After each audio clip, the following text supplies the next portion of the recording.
Welcome, South Africa, to the Gallagher Convention Center at the Democratic Alliance 2026 Federal Congress. Right behind me, 2,000 delegates are here to make a change in our history and in our party. And this afternoon we have two very important segments for this particular Congress. We have an award ceremony to recognize the hard work of members of this party and activists, as well as some leadership speeches.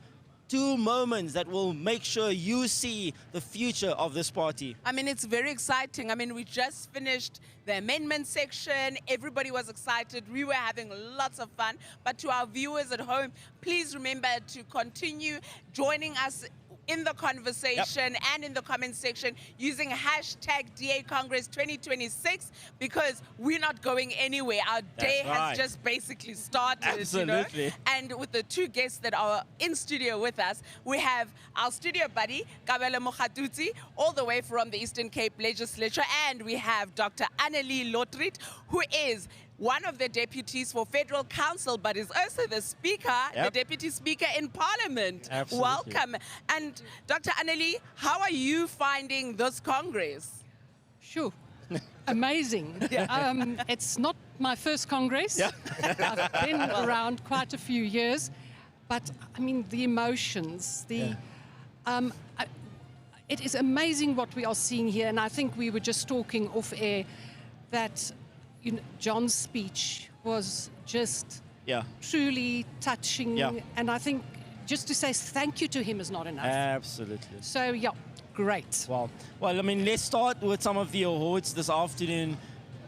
Can you perhaps share with our viewers who's getting recognized, and also why does that matter? Why is it even important for the DA to recognize these members? Well, I think that's the way that we acknowledge the people who work. If you're in politics, it doesn't matter if you're a member, branch member, whether you're a public representative, council, legislature, parliament, everyone puts in the work. Absolutely. So every 3 years we have the opportunity to recognize them, and the awards we'll be having this afternoon ranges from fundraising, the best fundraisers, because parties can't function without fundraising, best provinces, regions. We have our star performance, and then we have people who have dedicated a lifetime to democracy. So I'm thrilled to see who's going to get it. I can't tell you who's going to get it now, but But I just want to ask, I mean, is there perhaps an award for best anchors of the live broadcast show? We will have to include that at the next Congress. But I mean, Annelie, having a background in radio, I think that, she can give us a good rating. Right? Because that's one of those things we need. Absolutely. But also, as we go into the award ceremony, it's so important to recognize everybody's contribution, because these people are literally always sacrificing themselves for the DA and as well to getting South Africa working. And this comes next to you, Kabelo, is just to say, what does it mean to every single individual who will be getting an award today? I think the most important thing is that we remember these are awards between the previous Congress and now. Your contribution, what you have done. Dr. Lotriet just says now that even fundraising, because remember, fundraising is what gets us. It's what gets us actually going out there and doing all these things. But it's important that these are not just for people who are public representatives. And I think one of the most important is that every single activist is recognized, every single person. And if you receive that, I'm telling you, you want to improve, want to come back again. And for those who haven't had it, I'm telling you, you also want to compete with those people as well. We have healthy competition here in the DA. Absolutely. And I mean, talking about healthy competition, we do have our two leadership candidate speeches coming up. It's an important thing in our democracy as a party. Perhaps if you can share, why is that so important that leadership candidates addresses the Congress? Well, I think it's important because it is the culmination of a whole campaign that they've run. Absolutely. And we don't have popularity contests.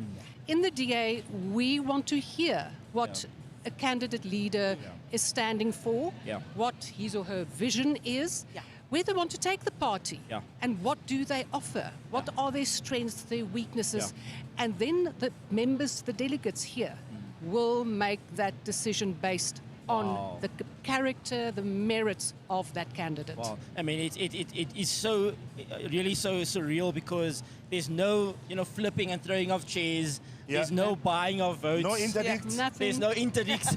I mean, I haven't seen a SAPS officer around here in the entire venue. No.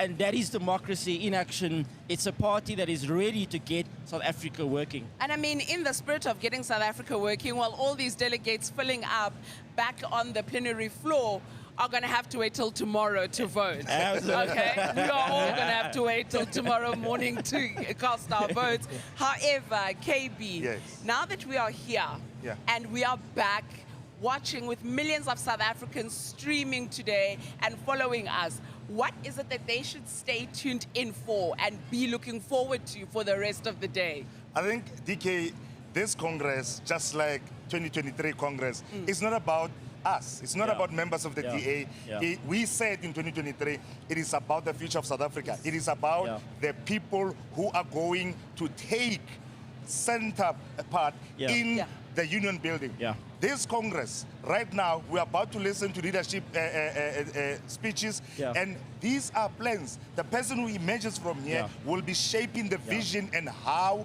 we are going to go ahead into the local government elections. Most importantly, there are plans on how we can get South Africa working. So they must stay tuned in because every single thing that comes out of here will affect the future of South Africa. I mean, it's beautiful to see how every single DA Congress actually sets the agenda for South Africa and for local government elections and national elections. Indeed. Well, I mean, especially as we're coming up to the local government elections, perhaps, Dr. Anneli, back to you for a second. I mean, it is a Congress. You have been to multiple of these.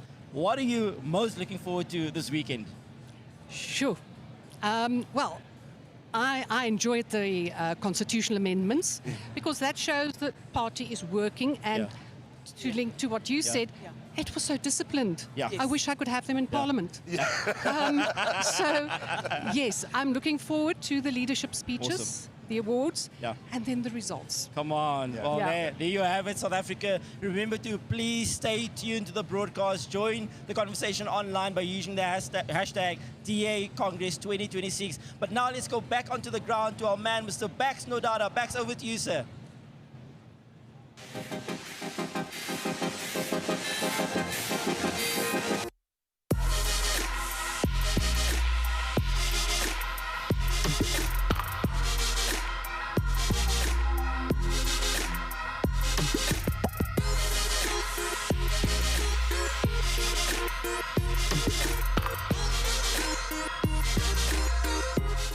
My name is Katuchero Rasingwane, the DA's mayoral candidate for the city of Ekurhuleni. I am so excited for this opportunity and the trust that the DA has had in myself to be able to lead this campaign. I have worked for over 17 years preparing for this moment and understanding the challenges that has faced the city of Ekurhuleni. We will work around the clock to ensure that we stabilize our finances. We will work hard to ensure that we maintain our infrastructure. We will work very hard to ensure that project that gets started by the city of Ekurhuleni is budgeted for and ensure that the people that are due are benefiting from them. I just really want to add to say to the people of Ekurhuleni, we see your cries, we hear your struggles, and we as the Democratic Alliance will stand with you to ensure that we get the city working again.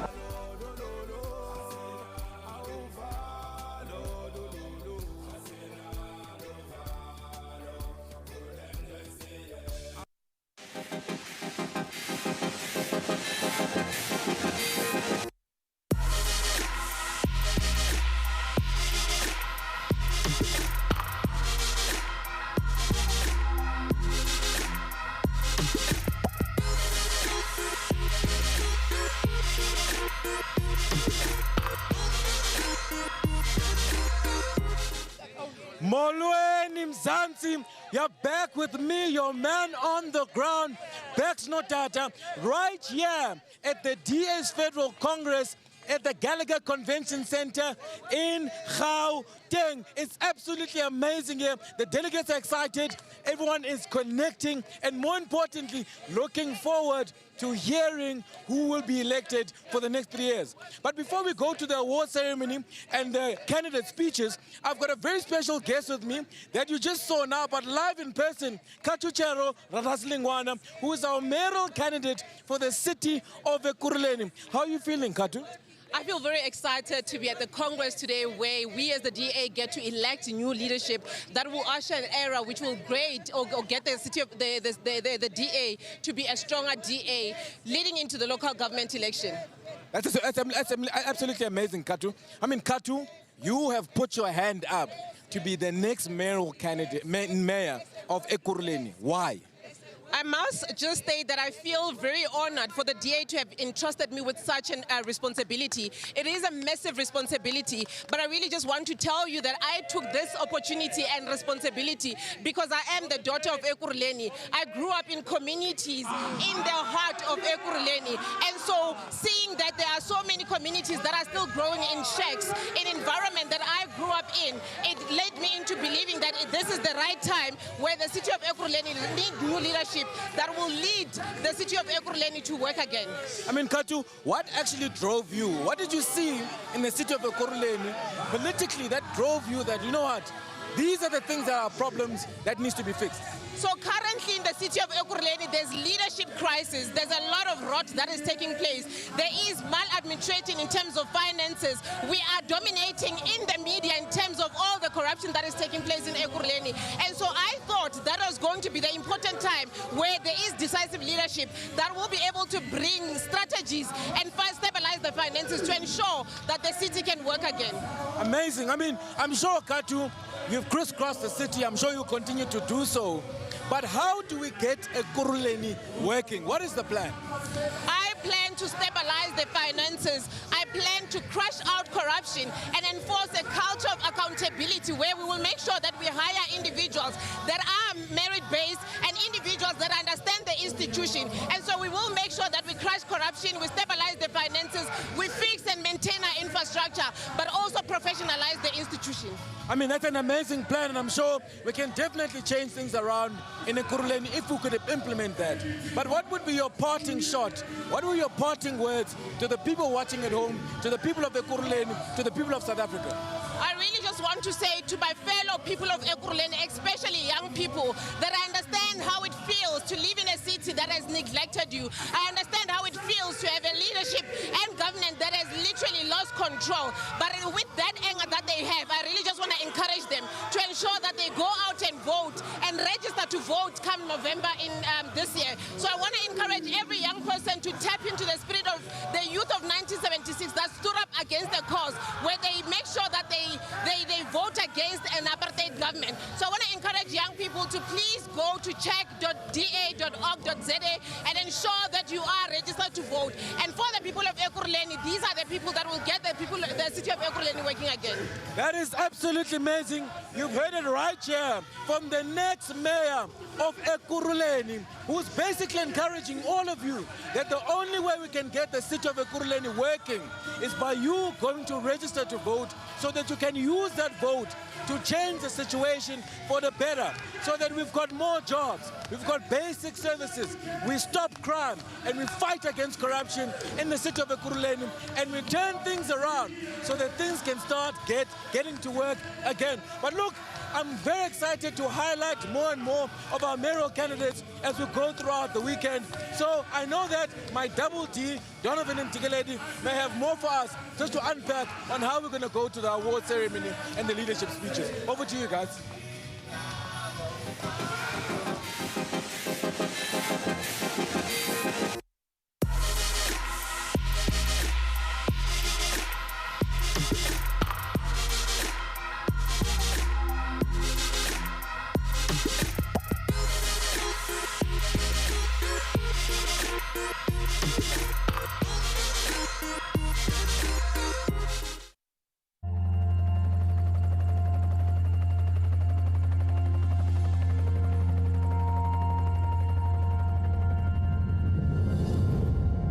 Remember when we came together to vote for the first time? 27th of April 1994 marked a turning point for our nation. The whole world had its eyes on us. We were celebrated as the miracle nation, with a peaceful transition to democracy and an end to oppression, healed by reconciliation, not revenge. Something everyone thought was impossible became possible. Remember, seeing our new flag symbolizing our magnificent lands, oceans and rivers, waving proudly in the African breeze. That day, we saw a new, free South Africa. We, the people, united. For the first time, all races came together to build a road out of the darkness of the past and into the light. For the first time, we stood shoulder to shoulder. We sang, we danced, we cheered, we celebrated. Change and unity was no longer a dream, but something achieved. We embraced the promise of freedom. We embraced the new South Africa. Our future had never been brighter. We now had a country we could finally all call home, united in our diversity.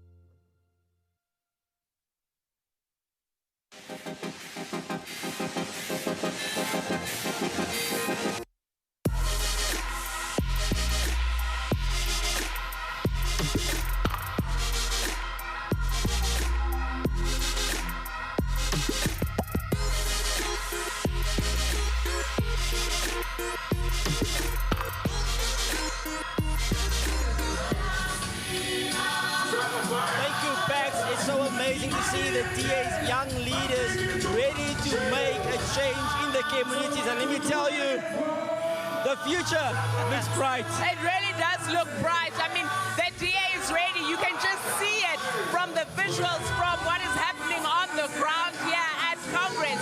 And in getting South Africa working, absolutely. Please remember to continue following hashtag DA Congress 2026, but also go to donate.da.org.za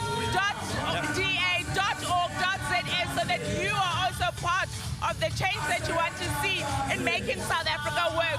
We are going to the awards ceremony, and we are also going to hear from key DA leaders. Absolutely, a very special moment in our Congress, and joining us to unpack all of that, we have the provincial leader and MC of Finance, Francois Rogers for KZN, as well as the spokesperson of police in Parliament and the Northern Cape Provincial Chairperson, Lisa Schikkeling. Lisa, Francois, welcome. How are we feeling at Congress 2026? Well, it's absolutely amazing. It's electrifying inside. I mean, you can just look at the atmosphere. You can look at the vibe inside. Yeah, people are excited. They want a DA that works for them. They want change in South Africa. Absolutely, Francois. I'm worried about my hearing because I'm really battling to hear with this vibe and the energy that's in the room.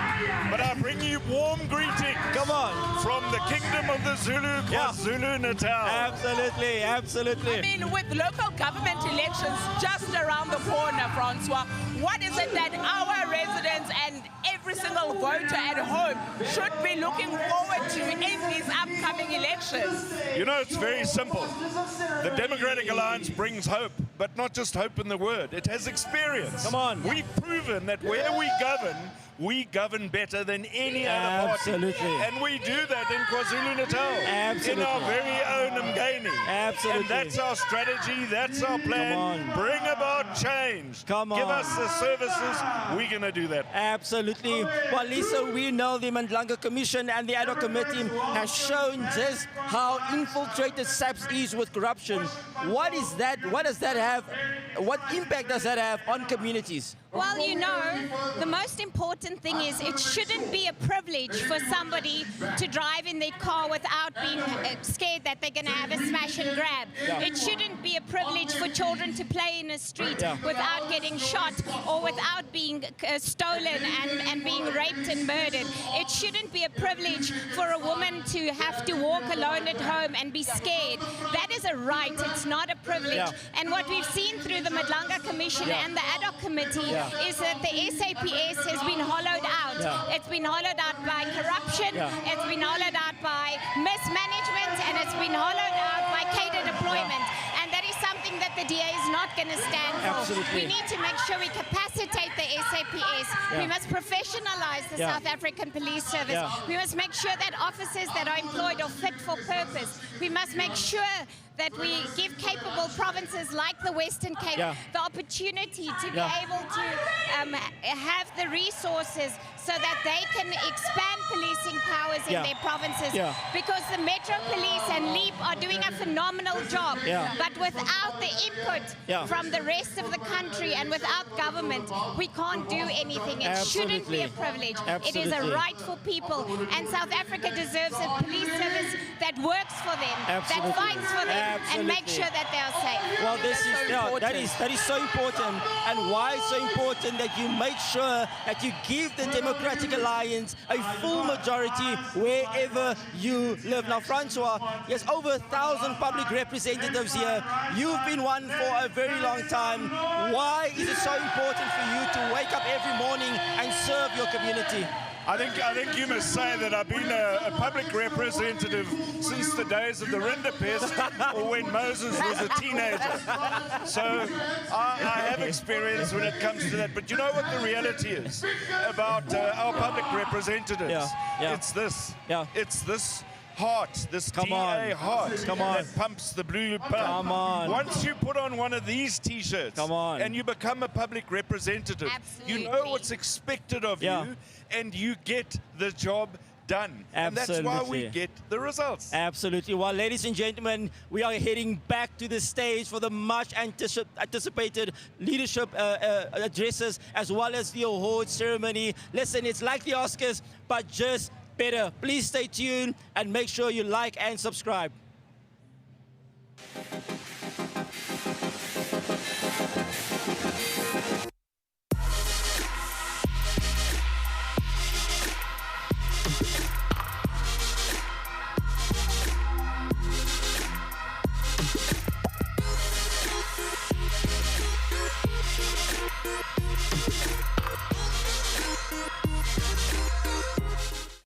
Tembisa Hospital is very bad. Tembisa is a very bad hospital. Very bad.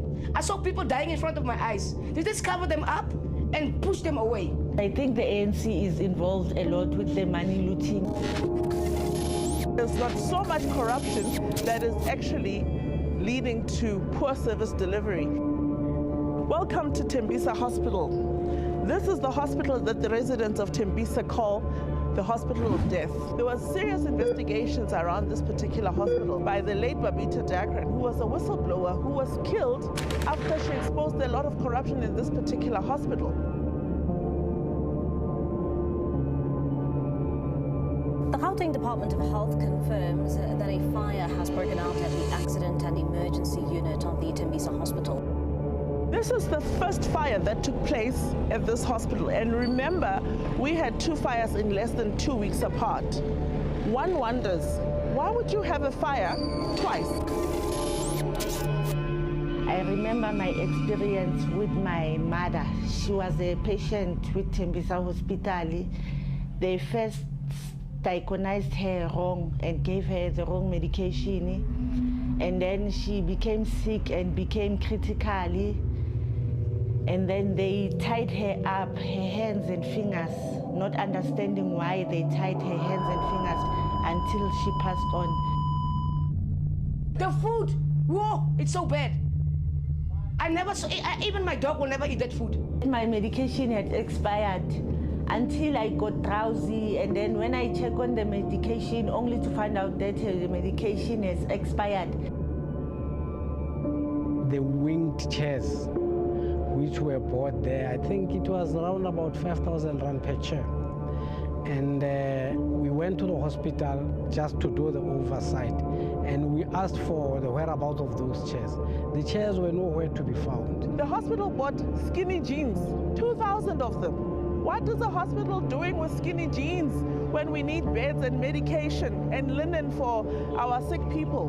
This is the entrance where the MEC of Health denied the Democratic Alliance to go inside and do oversight in this hospital, even before the fires. So you also wonder, why would an MEC prevent members of parliament and members of the provincial legislature opportunity to do their work? The DA is the only hope for South Africans. For good health care, we as the Democratic Alliance have taken a vow to fight for the dignity of South Africans, for the upliftment of South Africans, for good health care for South Africans. And even the Tembisa Hospital can be turned around. Where there's a political will, hospitals can function, comparable with any private hospital in the country. The Democratic Alliance, the only party in South Africa that has the know-how, the knowledge, the skill set, and the talent to bring dignity to South Africans. DA at work, rescuing South Africa.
To get my fill, everybody wants a thrill. Doing anything to roll the dice just for one more time. Some win, some will lose, some more sing the blues. But the movie never ends, it goes on and on and on and on. Strangers.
Lucky julle.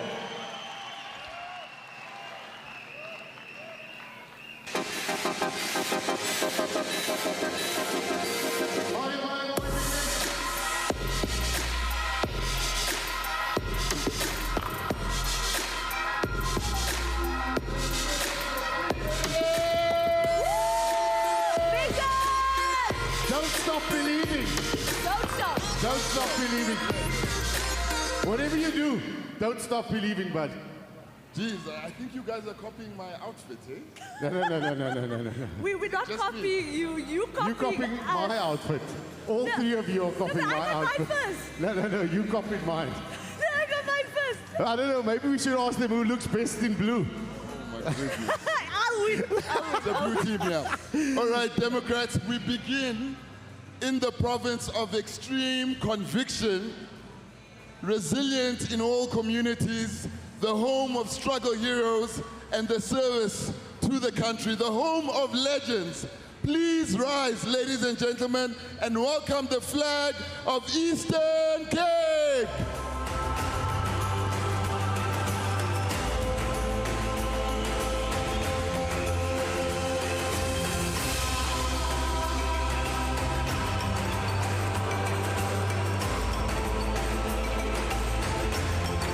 And now, from the very heartland of South Africa, a province of endurance, principle, and steadfast commitment, let us welcome with pride the flag of the Free State.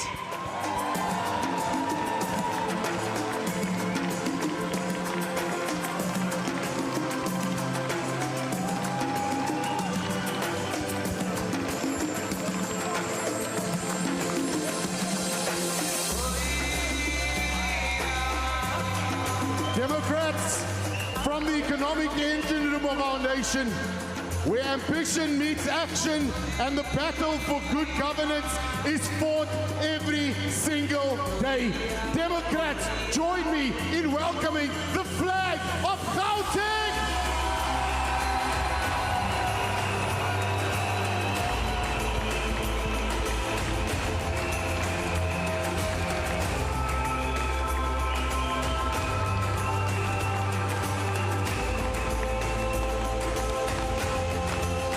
Democrats, we now turn to a province of great beauty, immense strength, and rising democratic resolve. Congress, please meet with full force the flag of KZN!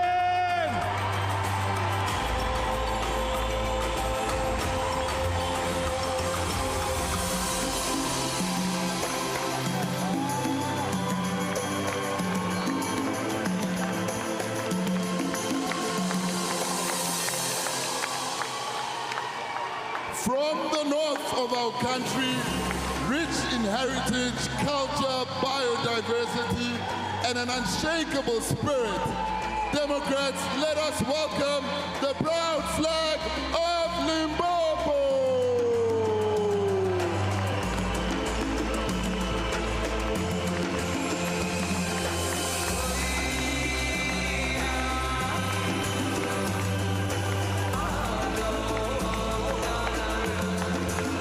And now, from the province of the rising sun, where hope rises afresh and the DA continues to carry the fight forward, please welcome the flag of Mpumalanga!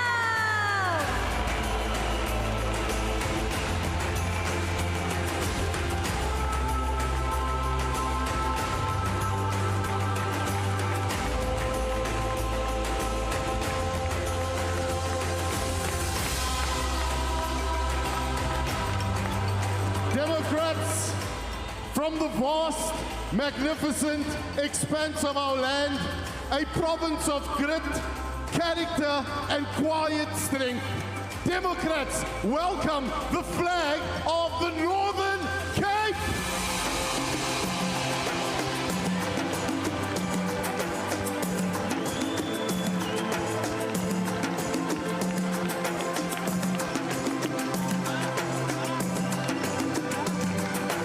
Congress, from a province of energy, determination, and growing democratic momentum, agriculture, and amazing sunsets shining brightly. Please rise to welcome the flag of the Northwest!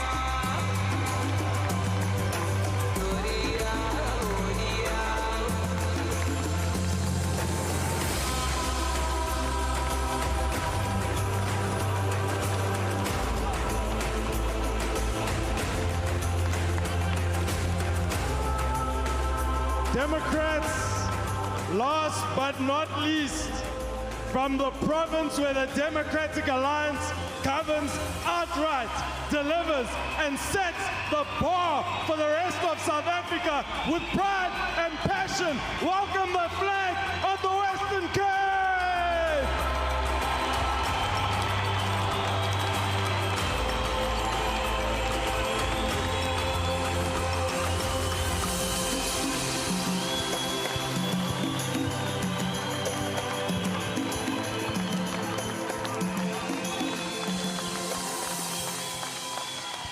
And there you have it, Democrats, the flags from all 9 provinces representing our beautiful country. Let's make some noise for South Africa!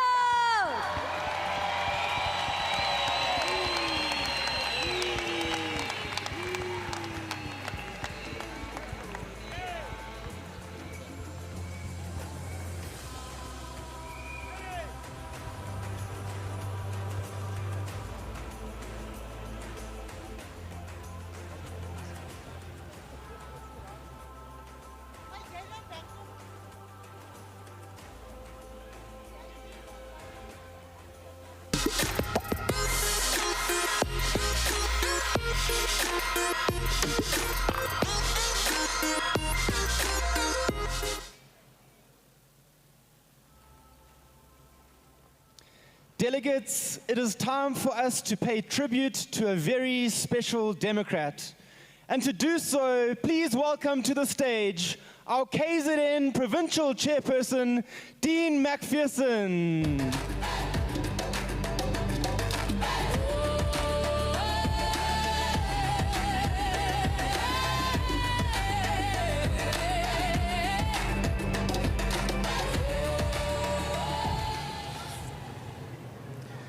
In 2019, the Democratic Alliance had lost its way, and very few people wanted to lead our organization after a news publication proudly proclaimed that this period would be the death of the DA.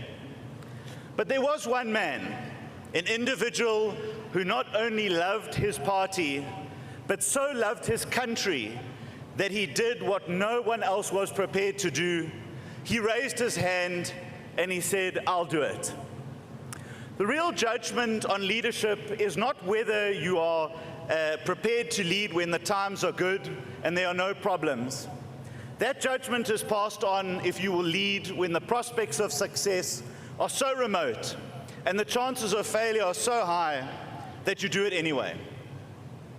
John Steenhuisen decided that he would be judged on the latter. For that, no single critic or analyst can ever take that away from you, John. This is the hallmark of leadership. And what did he do in his time? He made us believe in a fundamental truth, that there is nothing wrong with the DA that cannot be fixed with what is right in the DA. That we fight for both the DA and South Africa. And he made us believe in ourselves once again. John was not an air-conditioned office leader. He taught us to empathize and sympathize with those that we serve. That issues are fought and driven from the ground up. That being a public representative required us to be in communities and not on Facebook. That your view mattered, no matter how different it was. This is the hallmark of real leadership. But John's leadership was not one of roses and good times, as leaders must also be prepared to be firm and principled. We always knew where John stood and what his position was, and it was always grounded in values and not popularity. John has never and would never lead through shadows or through proxies. His positions were always known to all of us, and he was willing to be contested for them. That is the hallmark of real leadership. That is why his defining legacy will be taking the Democratic Alliance from a party of opposition to one of national government. The very first and our only leader in the history of our party to do so.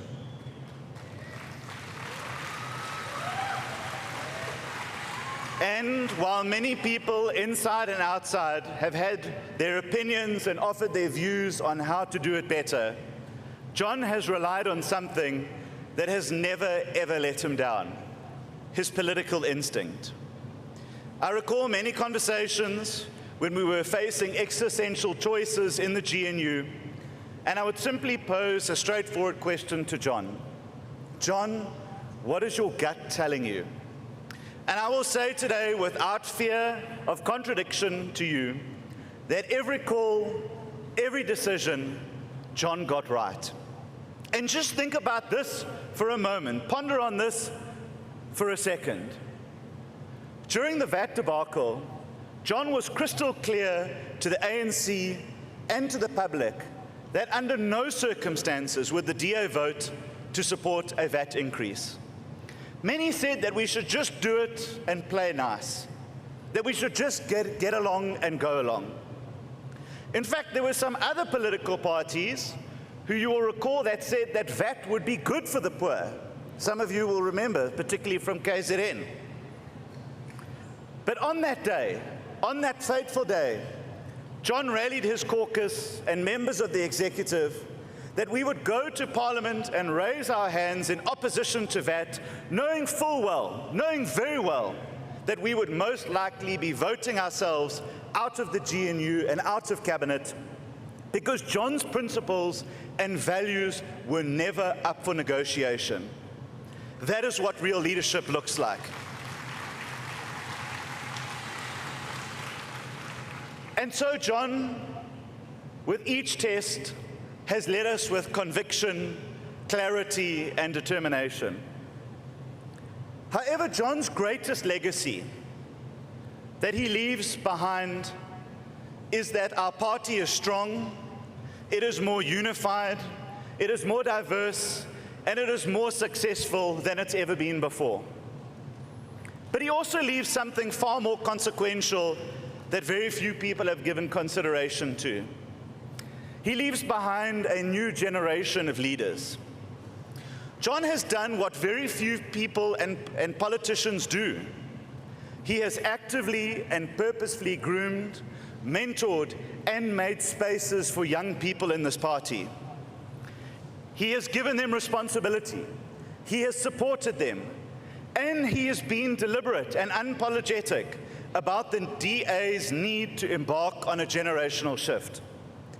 What we see on our ballot paper tomorrow and across the party has not happened through a miracle. It is the careful and painstaking art of building something bigger than yourself. From leaders like Siviwe Kwaghrube, Jordan Hill-Lewis, Bax Nodada, Silliers Brink, Karabu Khachau, Mabatu Tembe, Martin Meyer, Karl Popheim, Yusuf Kasim, Leon Schreiber, Ashor Sarupin, Solly Malatsi, Alex Abrahams, George Mikalakis, and so many more. This is John's legacy, a party's succession secured through selfless leadership by giving young people an opportunity.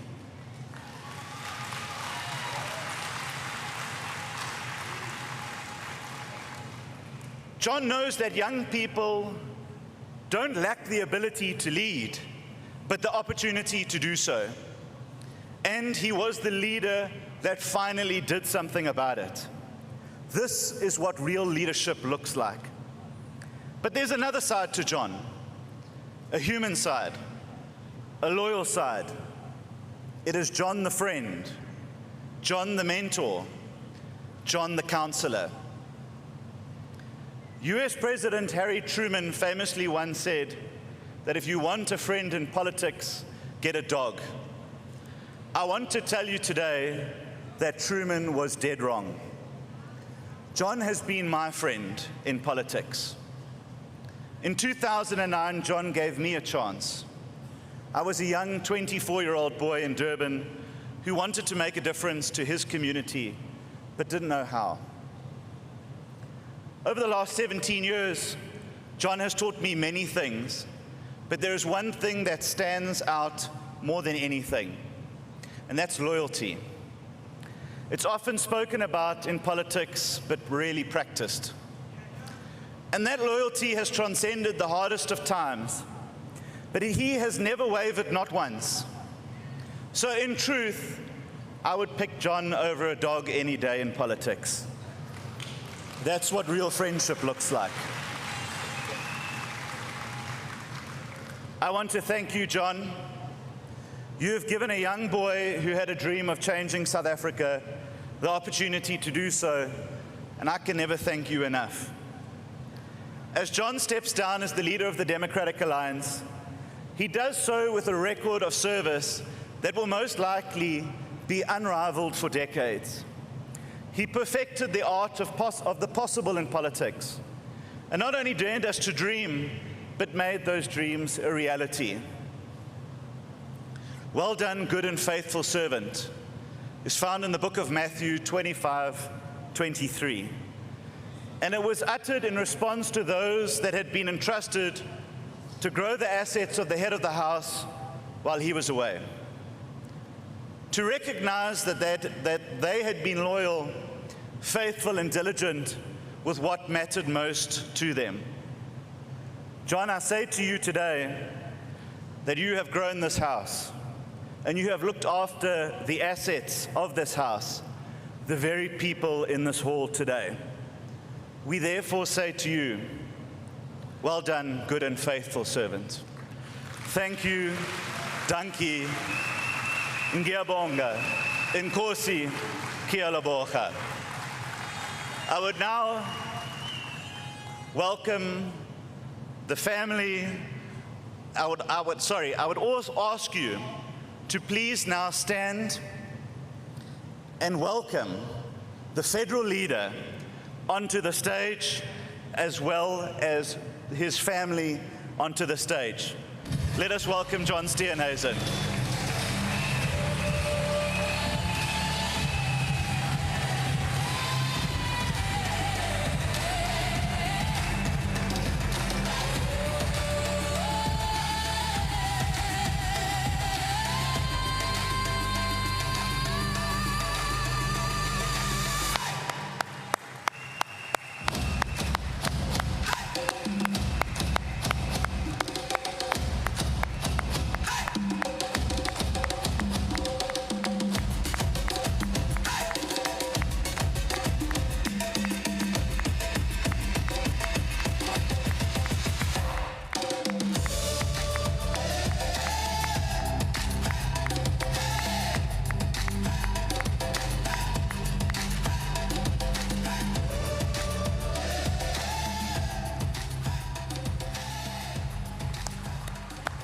Let's also welcome John's faithful family on stage.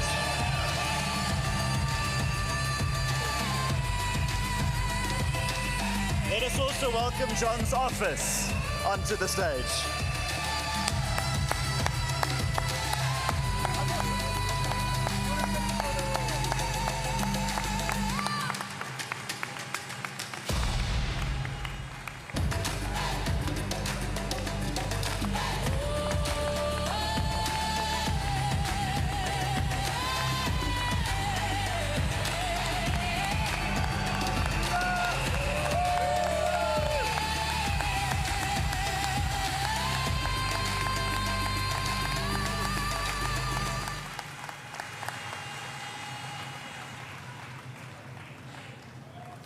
What an thank you. What an incredible journey this has been, John.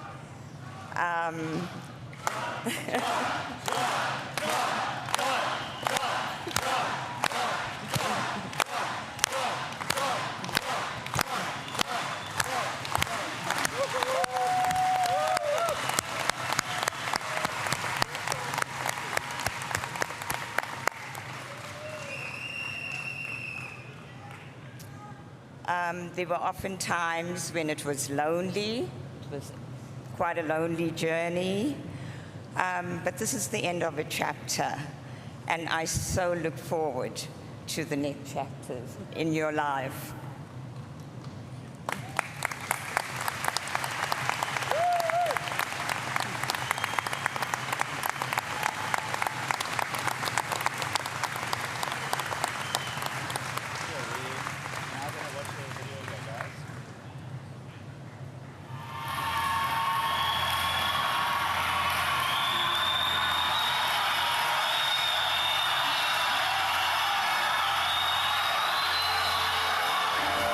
Leadership is not only measured in victories. It is measured by courage, by conviction, by the will to keep going when others lose faith. In 2019, at a time of uncertainty for both our party and our country, you stepped forward to lead. When others may have been skeptical about the future of the DA, you did not retreat. You reminded us that there was nothing wrong with the DA that couldn't be fixed by what is right with the DA. And you were right. Under your leadership, the party rebuilt, it renewed, it found its feet again, and it set its sights higher than ever before. Yours is a story built from the ground up.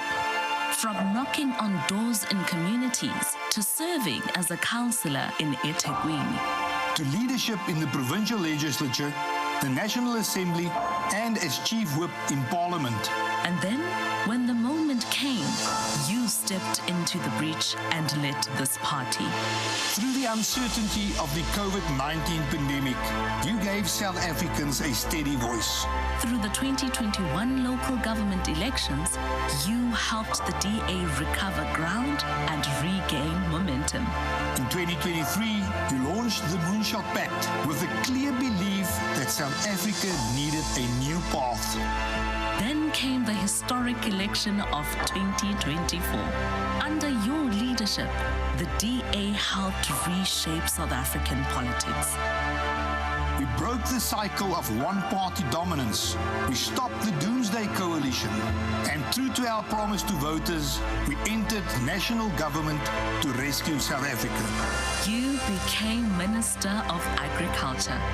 You led DA ministers and deputy ministers to start the rescue mission for this country.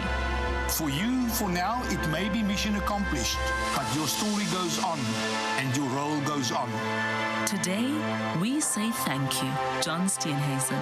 Thank you for your leadership, thank you for your courage, and thank you for your service to the Democratic Alliance and to South Africa.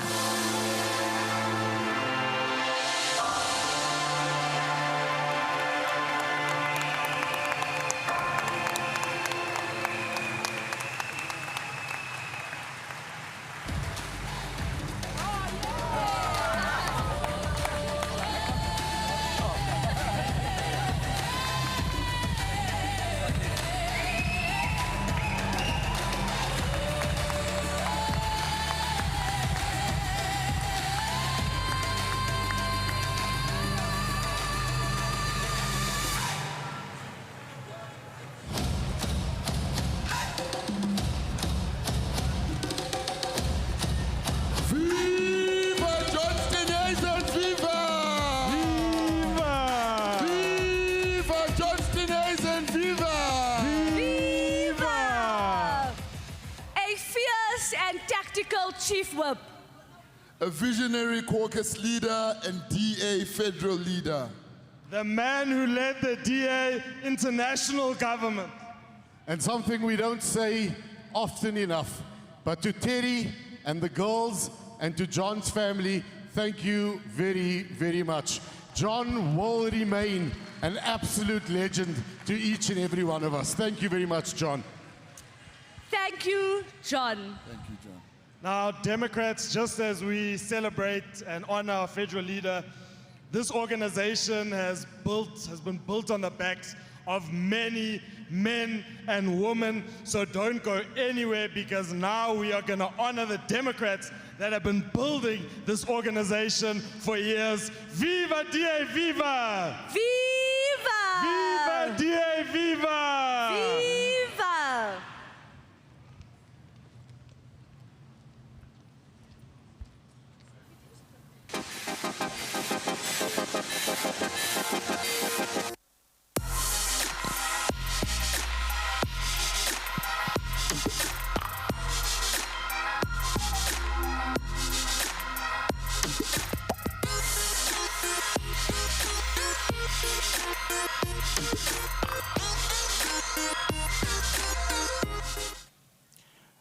Delegates, we now turn to the much anticipated Congress Awards.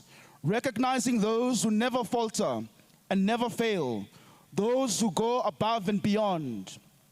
Please welcome to the stage the chairperson of the Congress Awards Committee, Helen Zille, and her deputy chairperson of Federal Council, Asho Sarapan.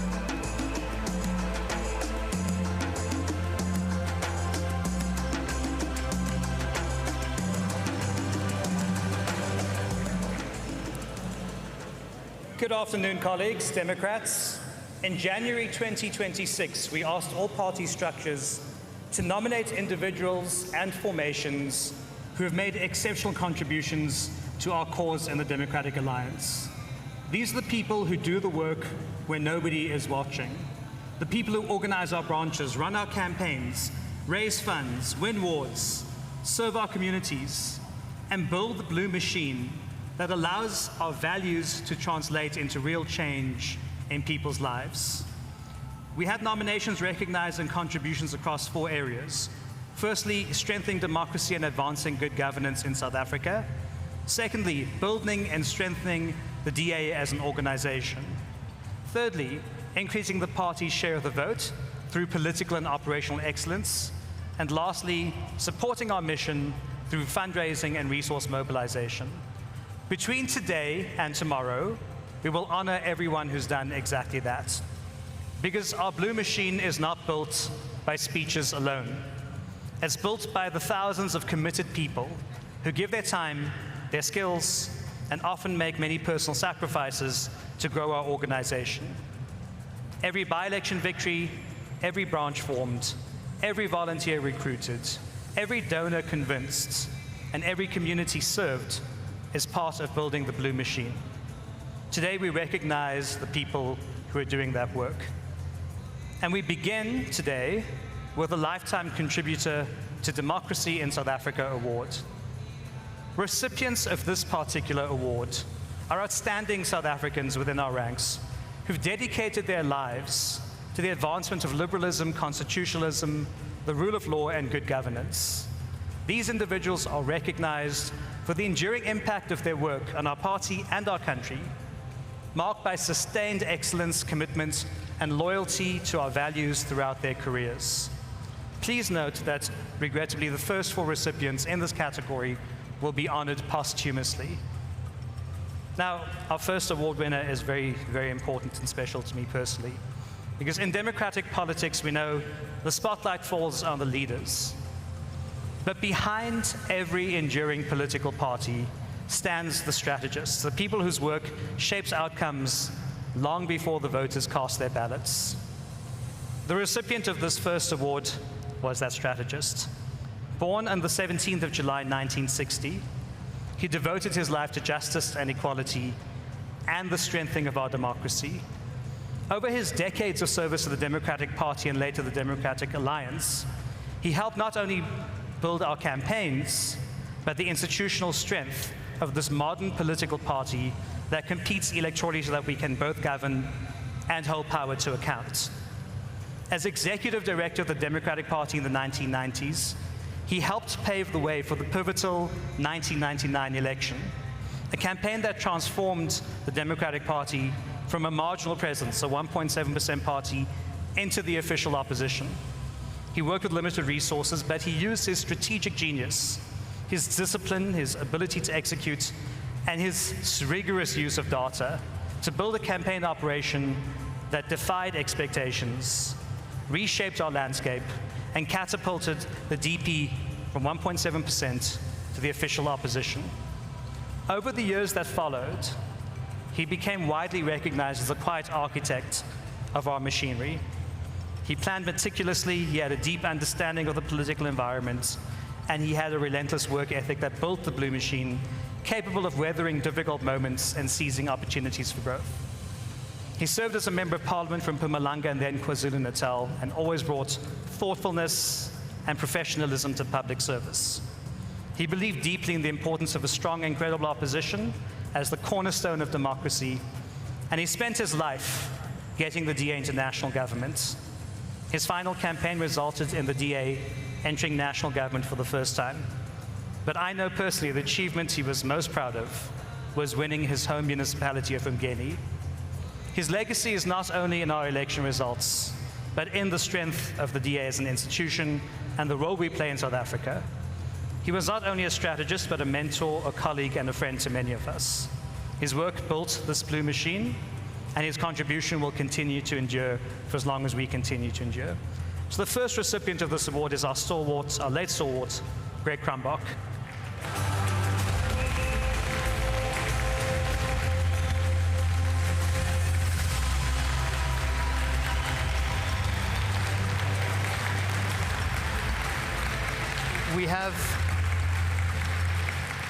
We have Susan Cheek, Greg's beloved wife, to receive this award on his behalf.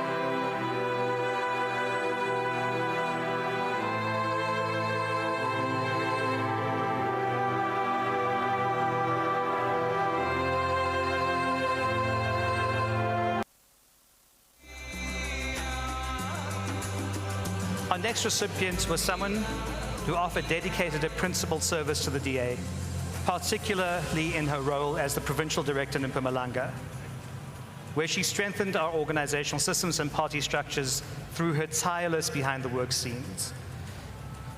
She exemplified our party's values of accountability, good ethics, and of service, and played a significant role in developing and mentoring others in our organization.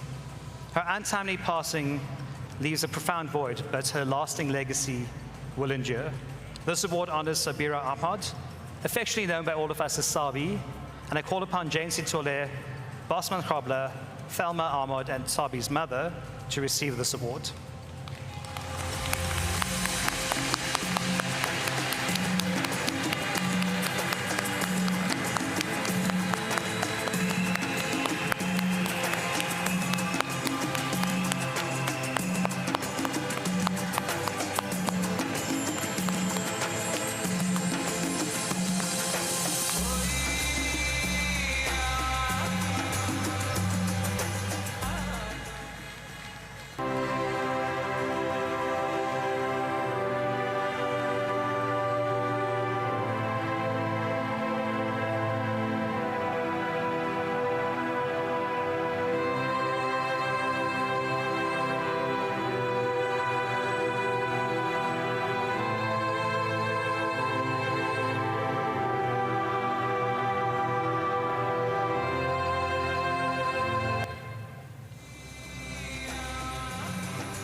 Our next award from this category was from the Eastern Cape operational team who served our party for 26 years. As finance manager, she played a key role in modernizing financial systems and processes. She was quiet in nature, but her impact was significant. She ensured strong financial management, supported leadership decision-making, and made complex financial concepts accessible to others. She was known for her analytical skills, her integrity, her commitment to transparency, and she was a dedicated and knowledgeable team member whose long-standing loyalty and contribution deserves recognition. This award is to honor Brandine Sher. I called upon the Eastern Cape provincial leadership, Andrew Whitfield, Yusuf Kasim, and Elmarie Vorter to receive this award on her behalf.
Our next recipient served the parliamentary wing of the DA in operations for 26 years as an administrative staffer until her passing in March 2025.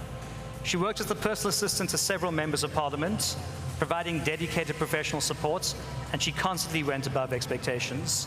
She had deep institutional knowledge, she built strong relationships, she had an open communication style, and she kept her colleagues accountable while fostering a caring team environment, even during her illness. She was highly respected and relied upon, and her loyalty and lifelong contribution to the party will always be thought of and appreciated. Affectionately known as Dee, the recipient of this award is Duria Doyle Samsudeen, or Dee Samsudeen as we knew her in Parliament. I called upon George Mikalakis and Una Christians to receive this award on her behalf.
Our next award for lifetime contribution to democracy goes to an individual who's devoted over 3 decades to the Democratic Alliance and our predecessor parties.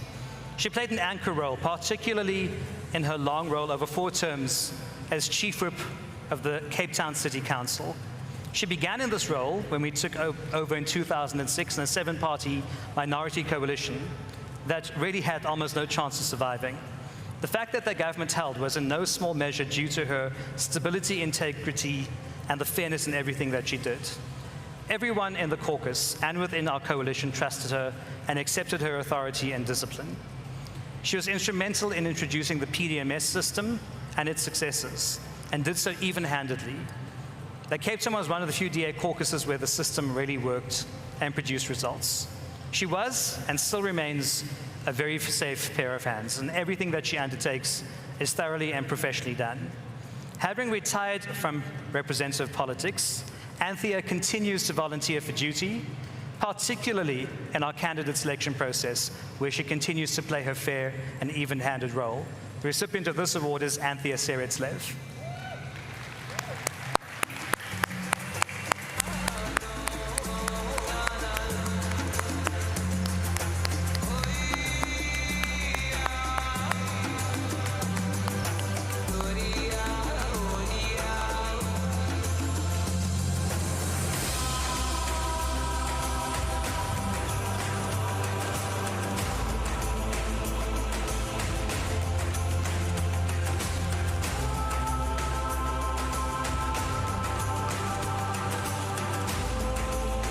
Our next recipient has behind her name a lifetime of dedicated service to the DA and our predecessors, spanning 6 decades of activism, of leadership, and as a public representative.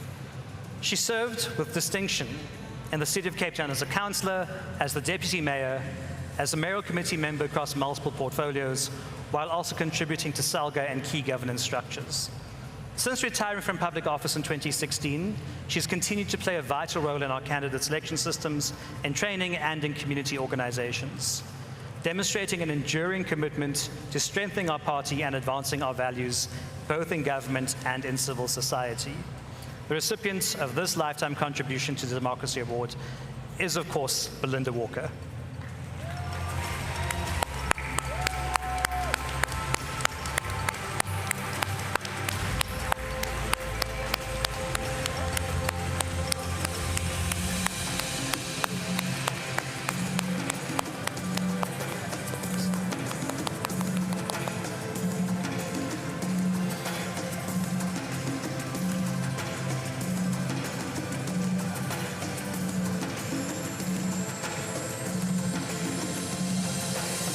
For over 3 decades of dedicated public service, our next recipient has served as a member of parliament, a shadow cabinet member, as well as in key oversight roles, including in the Standing Committee on Public Accounts.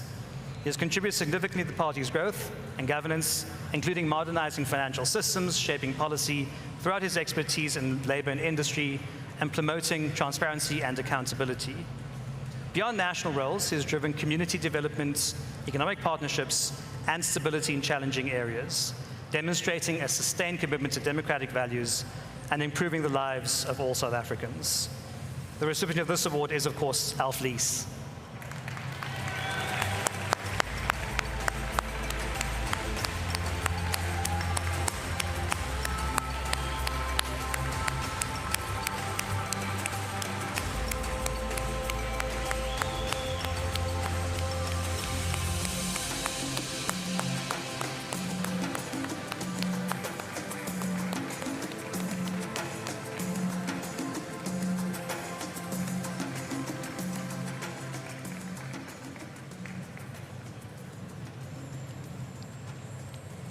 Our next recipient's individual career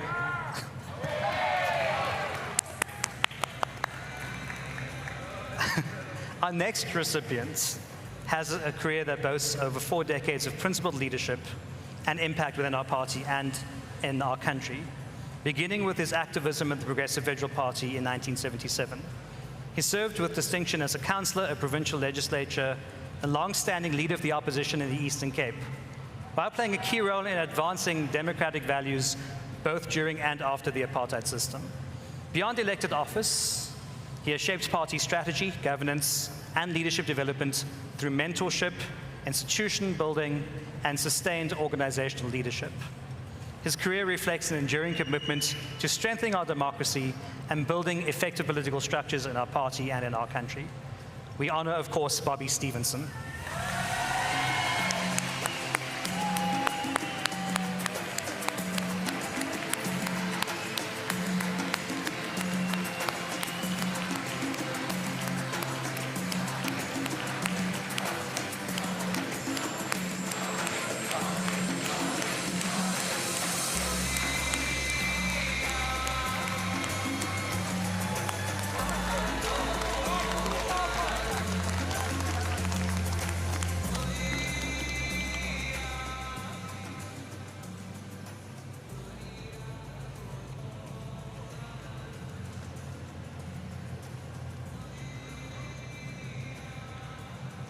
Our next recipient joined the Progressive Federal Party 48 years ago as a ward activist, while she ran a successful practice as a clinical psychologist in Johannesburg. She eventually agreed to run for public office and was finally elected as a councillor in 1991, as a member of the provincial legislature in 1999, and then to Parliament in 2005. And she served with distinction in every portfolio that she handled. She was elected 3 times as a deputy federal chairperson of our party to advance our whole of society approach. She served as chairperson of the Parliamentary Caucus from 2014 to 2019. After retiring from active politics, she's continued to serve in a voluntary capacity, particularly in candidate selection panel members, where she is frequently a chair, as a mentor for mayors and our DA-run governments where we have challenges. She's distinguished herself by her commitment and dedication to her cause in every role that she's fulfilled, and her calm and steady leadership, and her capacity to uphold DA values in difficult situations. She has, like all our recipients, given a lifetime of service to building democracy in South Africa, and so this award goes to, of course, Anchandrea.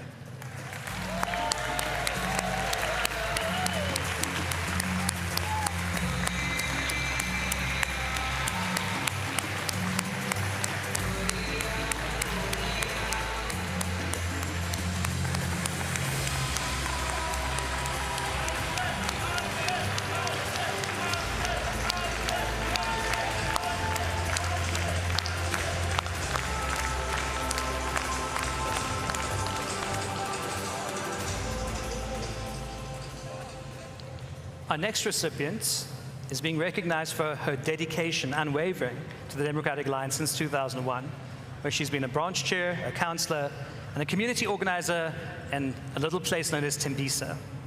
She's demonstrated remarkable courage and commitment to accountability, exposing corruption and continuing her activism even after surviving a targeted attack on her home. Despite no longer holding public office, she remains a tireless grassroots leader, mobilizing support, inspiring volunteers, and championing the party's message within her community. So this award goes to former councillor Nomsa Baba.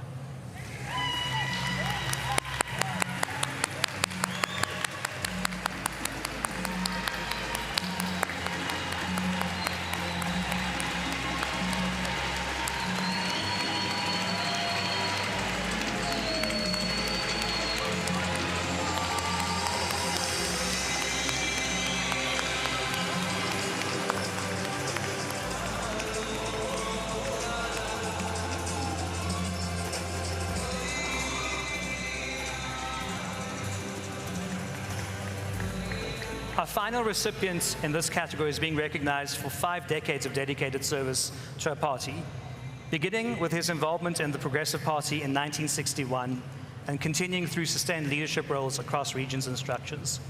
He served with distinction as a councillor in the City of Cape Town and in numerous leadership positions as a portfolio chair, as a mayoral committee member, a sub-council chair, and roles within SALGA and national party structures, while also contributing to the establishment and leadership of ADAC. Even after retiring from public office in 2016, he's remained active and valued to our party, and he supports the party through ongoing involvement in our candidate selection. This award is, of course, to honor Dimitri Colley. Unfortunately, Dimitri is unable to join us, so the Chair of the Federal Council will present this award to him in Cape Town.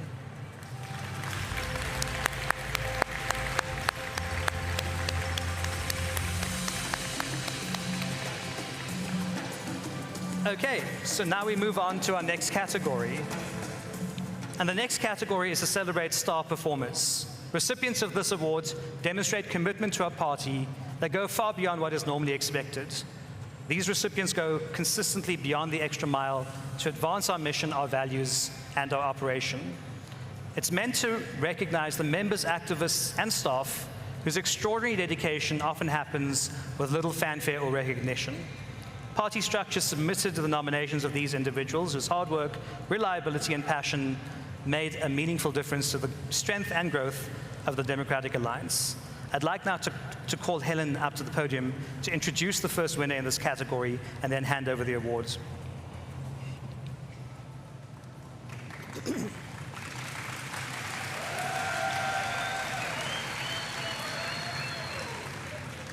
It's a very deep honor for me to announce the first recipient because she's being recognized for her exceptional service to the Democratic Alliance, which I have seen firsthand every day in her current role as our Chief Operations Officer, where she has led the party staff with professionalism, dedication, and a deep understanding and love of our organization.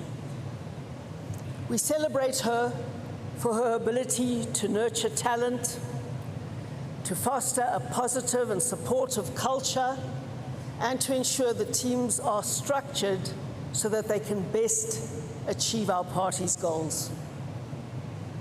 The famous Blue Machine is held together by her steadfast leadership and deep commitment to flawless execution. I'm going to be in trouble after this because I didn't get people walking out in the correct door, but I hope she will forgive me after this award. She is a world-class Chief Operations Officer, and she is instrumental to the DA achieving its mission. The recipient of the Star Performer Award is Liana van Wyk.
Thank you, Helen and Liana.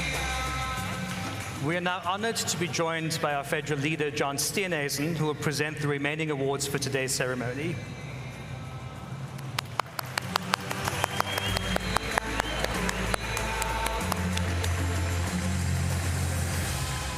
Our next star performer is recognized for his exceptional dedication and leadership. He goes above and beyond to mobilize his team, identify community issues, and ensure that his ward consistently performs at the highest level. He played a key role in exposing the chemical toilet scandal in Ekurhuleni, driving media attention, community engagement, and action from public representatives.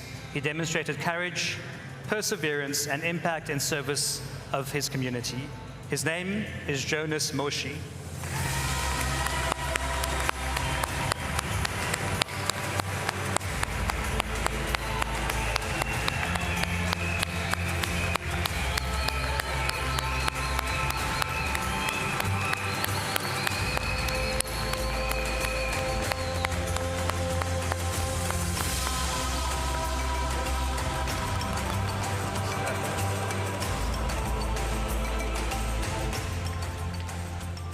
Our next star performer is being recognized for her transformative leadership, her tireless activism, and her deep commitment to her community. She played a key role in reclaiming key voting districts for the DA. She strengthened her branches, her membership, and mentored young people to meaningfully engage in community life. Beyond politics, her compassion and service demonstrated in crises response and ongoing support for vulnerable residents highlights her courage, her selfishness, and her unwavering dedication to both her community and her party. Her name is Shumanani Boklant.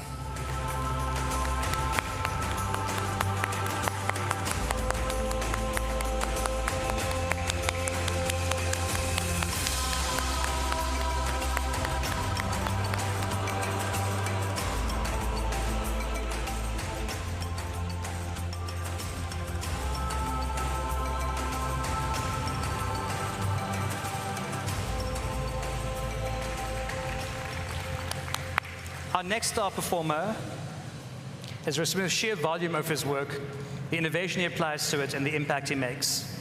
He's played a critical role in helping the DA's Johannesburg region find its feet and regain momentum after a very difficult couple of years. He's outstanding at party logistics and strategy, having driven key by-elections in communities where the DA faced intense competition from populist parties. He devised and led the tip of the spear strategy to regain DA support and is beginning to have a significant impact. He's an inspiring leader that others are willing to follow, and the results of his efforts will be crucial to ensuring that the DA emerges as the largest party after the local government elections in Johannesburg. The winner of this award is Gert Niemand.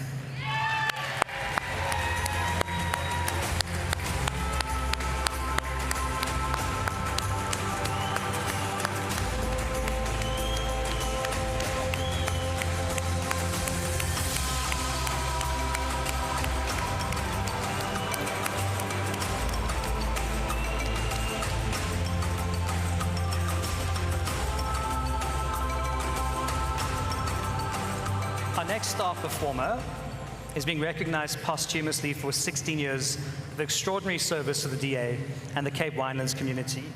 Known for his compassion, integrity, and his dedication, he championed the agricultural sector, improved infrastructure, and uplifted communities with personal care and selfless commitment. His legacy of service, humility, and advocacy for his people leaves a lasting impact and exemplifies the highest standards of public leadership. Most commonly known as Dion, the recipient of this award is Gideon Karnes. I call upon Helena von Schlicht, our Cape Winelands District Mayor, to receive this award on his behalf.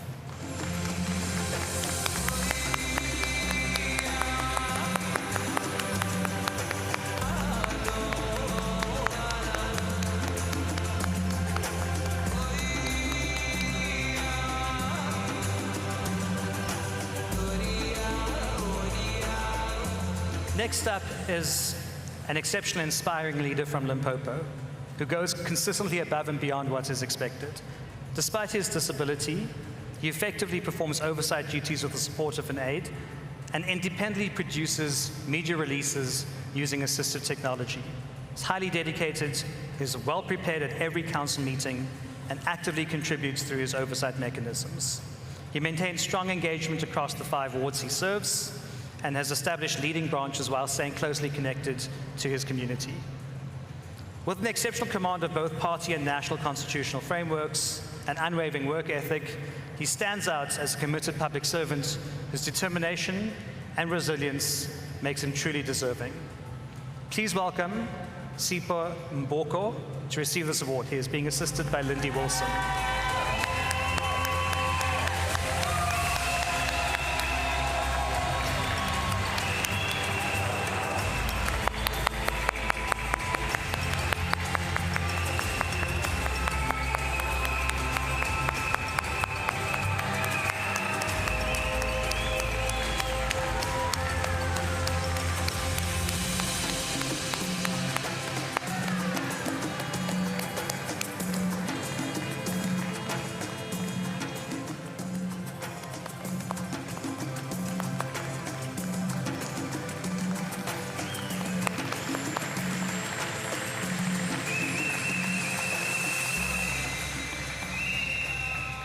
Our next star performer has contributed 37 years of extraordinary dedication to the Democratic Alliance and its predecessor parties, providing an unwavering commitment to our values and community service. From revitalizing Cape Town's urban areas as a ward councillor to transforming safety and emergency services and MMC for safety and security, he's delivered tangible improvements and strengthened party structures and nurtured young leaders. His principled leadership, tireless advocacy, and impactful governance has advanced both the DA's mission and the well-being of many communities in Cape Town, making him truly a deserving recipient of this recognition. The winner of this award is JP Smith.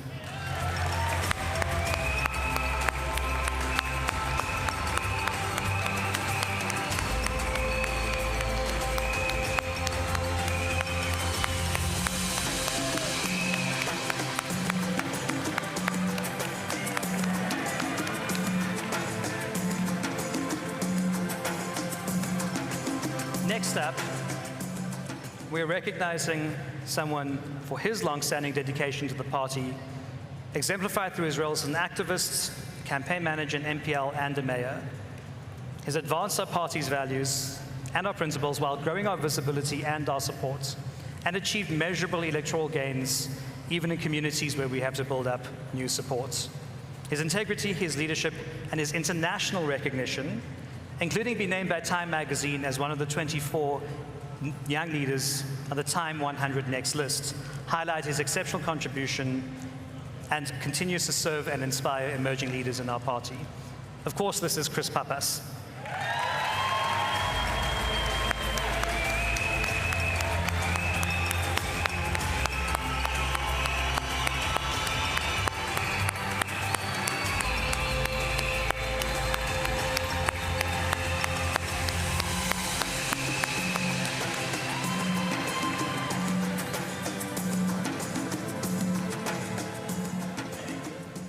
Our next star performer is being recognized for his steadfast dedication to serving communities in Mfuleni and advancing the values of the DA in that area since 2008.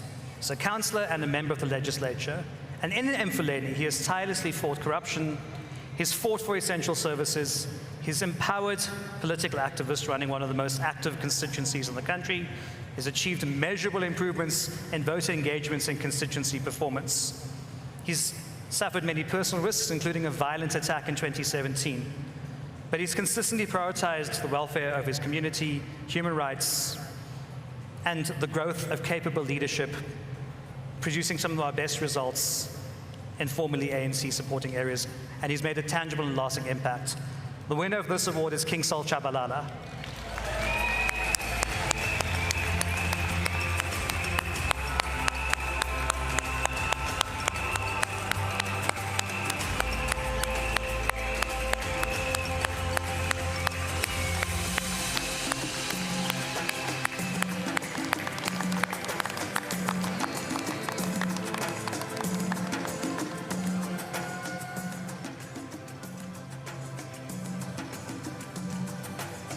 Next up, Our Star Performer Award is being given to someone to recognize her exceptional issue driving through the platforms of Parliament. She exposed and relentlessly drove the cadre deployment process involved in appointing people to the CETA boards.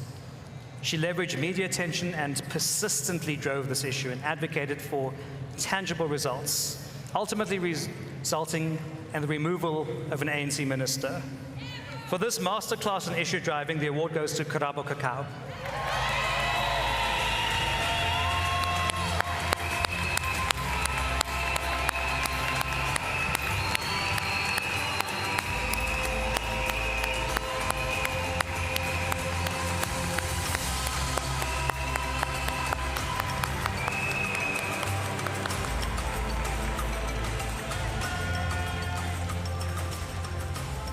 Colleagues, this concludes the award segment of today's program. Don't worry, we have more tomorrow. But I want to thank all of our award recipients for their extraordinary contribution that you're making to building the Democratic Alliance and to strengthening liberal democracy in South Africa. Thank you very much. Thank you.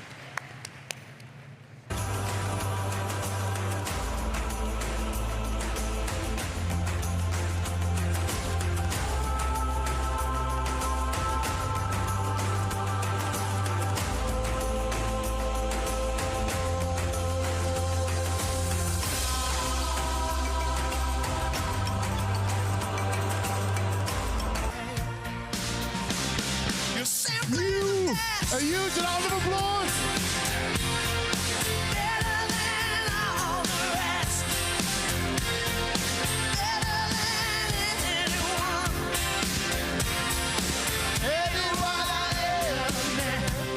Hey, me, I can't sing.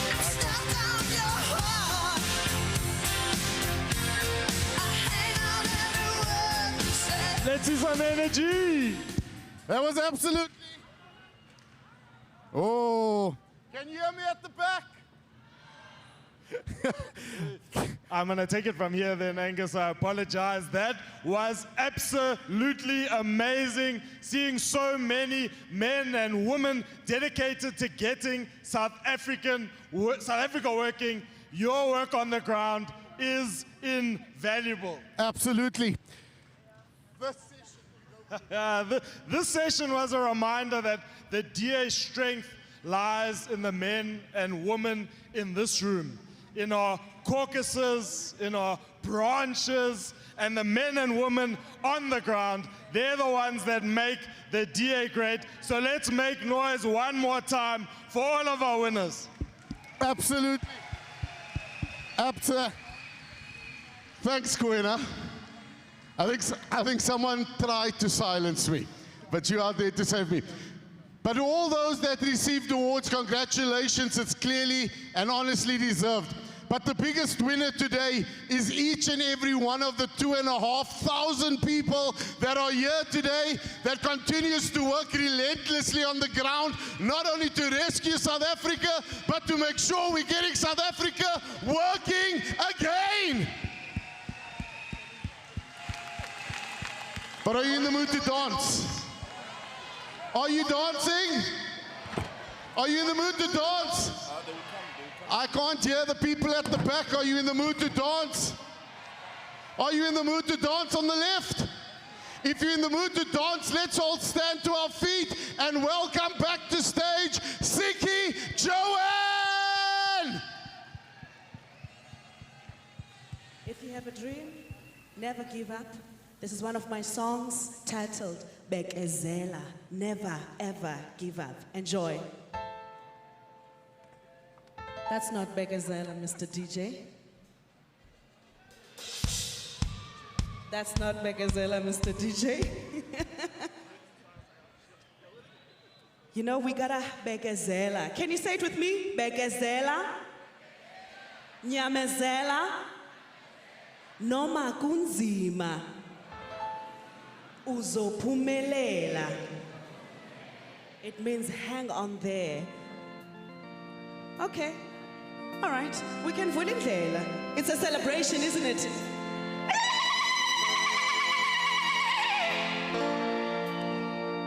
This one is called Vulindlela by Brenda Fass.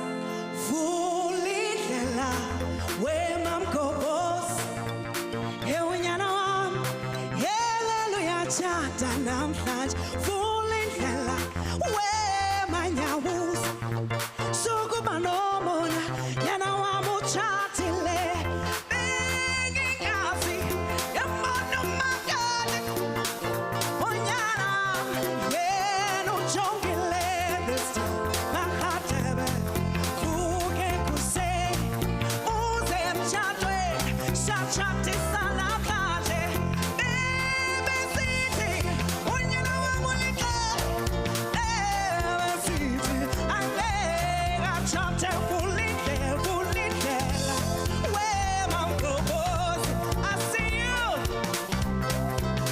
elumo vulindlela wemamgobhozi vulindlela elumo kodwa wena mangobese wena unomona ngoba unanyana unentombi zodwa yoyoyo mangobese wena unomona ngoba unanyana unyana njengowami bengingazi yambona umakoti unyana wami yena ujongile this mahadebe vuke kuseni uze emtshadweni shatshadisa namhlanje bebesithi unyana wami uliqela bebesithi sing with me vulindlela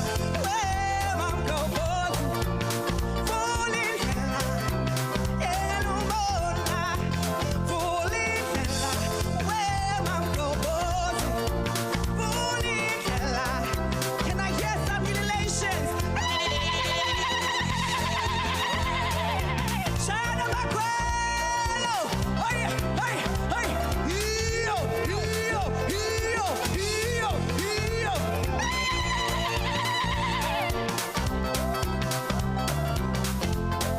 Vulindlela wemamgobhozi unyana wami haleluya tshata namhlanje vulindlela wemanyawuza sukuba nomona nyana wami utshatile vulindlela.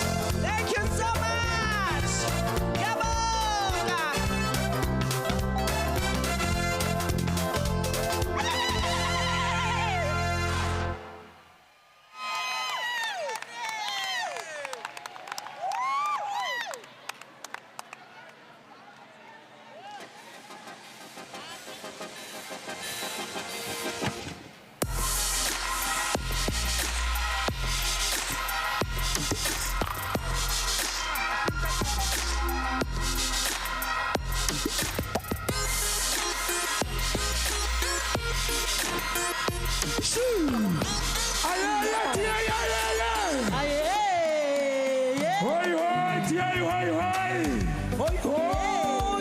I'm back with this one. Let's go. Don't you want to have fun? Let's go. What's up? I saw it. Nyamaza. If you know the song, you'll join me. I will. Nyamaza.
Tatazela selector.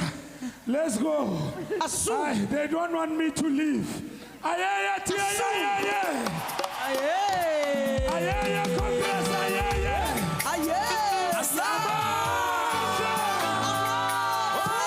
Are you ready to dance?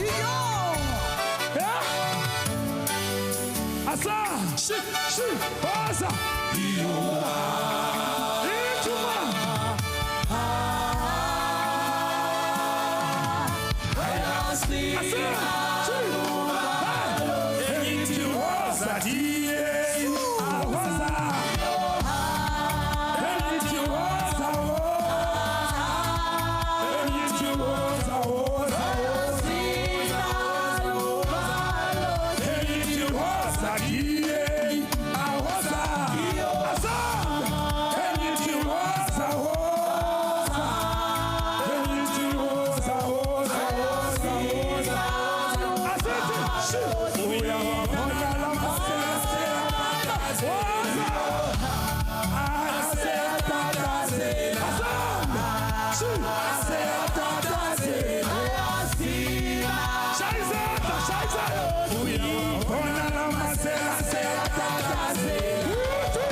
You know this one?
Democrats, delegates, please welcome back to the stage your presiding officers, Werner Horn and Umama Bridget Masango.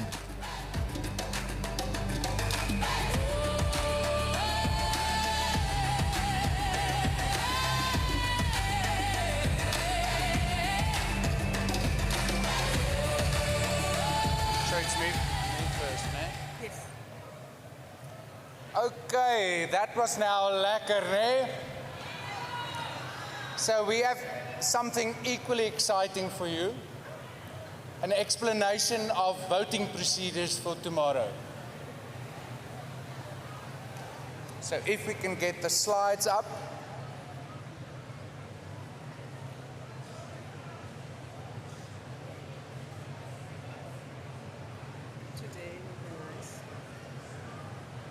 So while we wait for the slides, let's confirm no early celebrations of outcomes you expect this evening, because voting tomorrow starts at 6. And there might be some prizes for those who come first to vote. Delegates, but importantly, voting will conclude by 8:45. So that would mean that even if you don't intend to join us at 6, at least by 8:45, otherwise you will forfeit the privilege afforded to you by the party to come and elect the new leadership.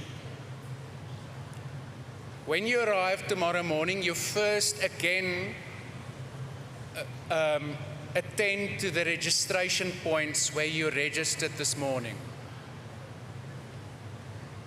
Thereafter, you will be directed to the downstairs voting area. So some of you might have noticed that there's escalators going down within this specific venue. So once you've registered tomorrow morning, you go downstairs. There you will be issued with your unique voting code. So you will all know that we now use the OPA vote system. It's become firmly entrenched within our processes and practices. There, a team will issue you with your unique voting code. In that venue, you will have a private space. We've tried our best to sort of duplicate the system of the IEC, apart from the fact that in our voting station, there will be 200 private booths where computers will already be open on the OPA Vote website. And there's another 150 spaces where if you want to vote on your own smart device or your own phone or computer, you will be able to go to be directed to that specific space.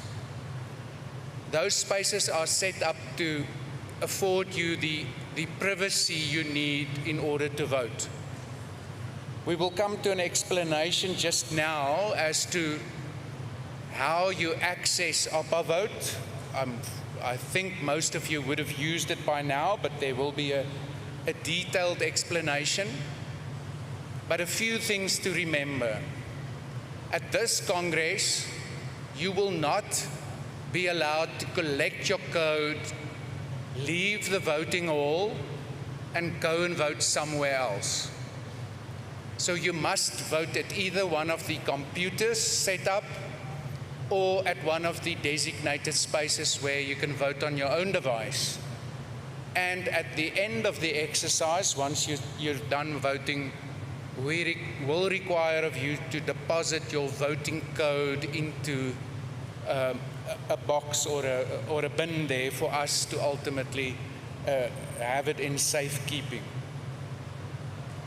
So before I go into the technical explanation of how you vote, let me say, and I've already said, the whole system is set up in order to protect the freeness and the fairness of our internal elections. Therefore, you will not be allowed, unless you have made a prior arrangement, a limited number of delegates has, because of visual impairment, to be joined by another delegate to assist you.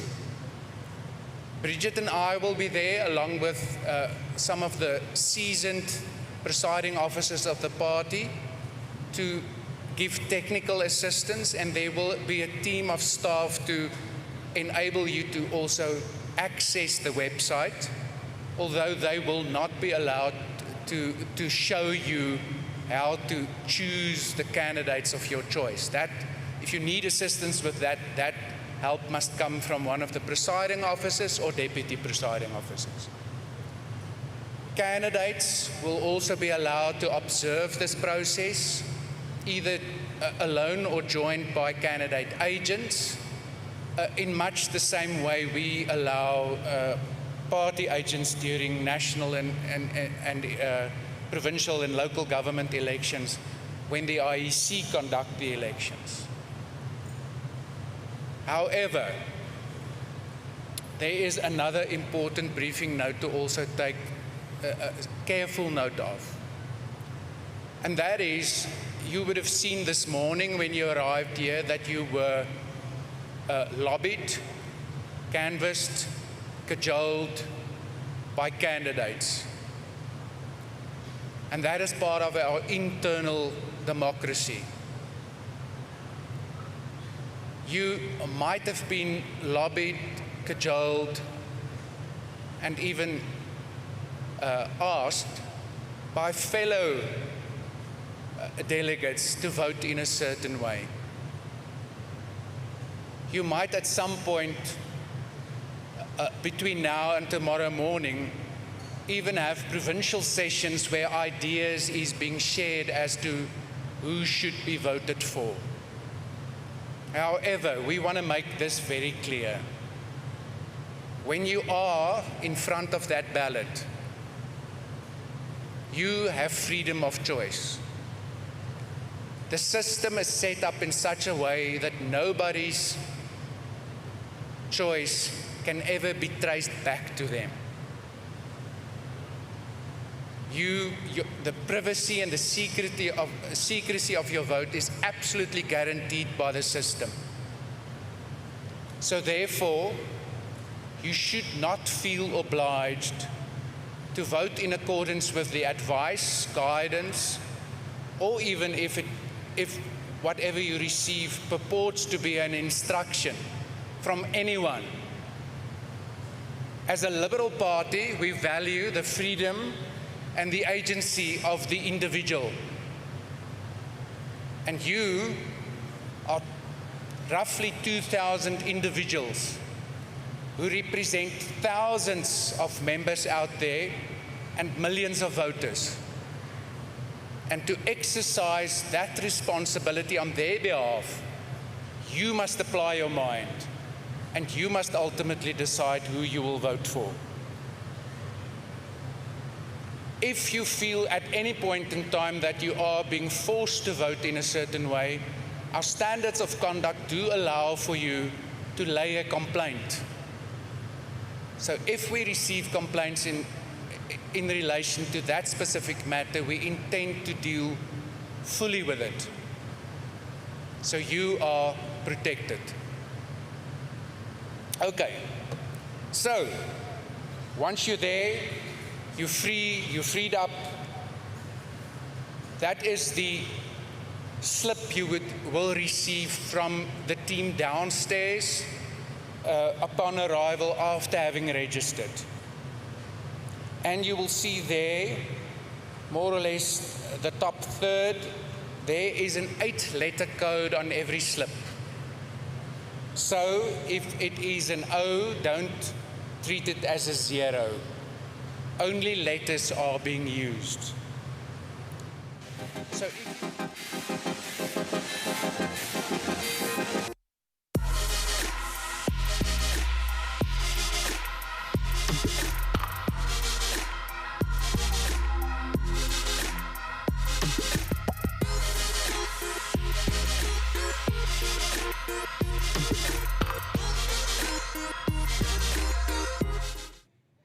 Welcome to the Gallagher Convention Centre in Johannesburg. As always, my name is Donovan Nelson, the Boyki van die Kaap. And I'm Dikeledi Sulua, all the way from Tshwane. Absolutely. Well, we are getting geared up for the leadership candidate speeches. It's a pivotal moment in Congress where leaders who have put up their hands to lead this party can address Congress. And let me tell you, Dikeledi. Yes. Oh, I'm super excited. Are you excited? I'm excited. I'm out of breath. Everybody was dancing. The delegates are all seated, and we are just waiting to hear from Sibusiso Donnase Absolutely. and as well Jordan Hill Lewis. This is the moment where we've been waiting for. The lights are going to be dimmed, and the sound is going to go up, and we're going to hear what they have to offer to all these over 2,000 delegates behind us. It's about to go down. You know, I was standing just, backstage thinking, what will my words be if I had to be on that stage as the next federal leader? What would yours be? I don't have any at this point because I want to hear their offering, because South Africa wants to know what they're going to offer. Absolutely. Because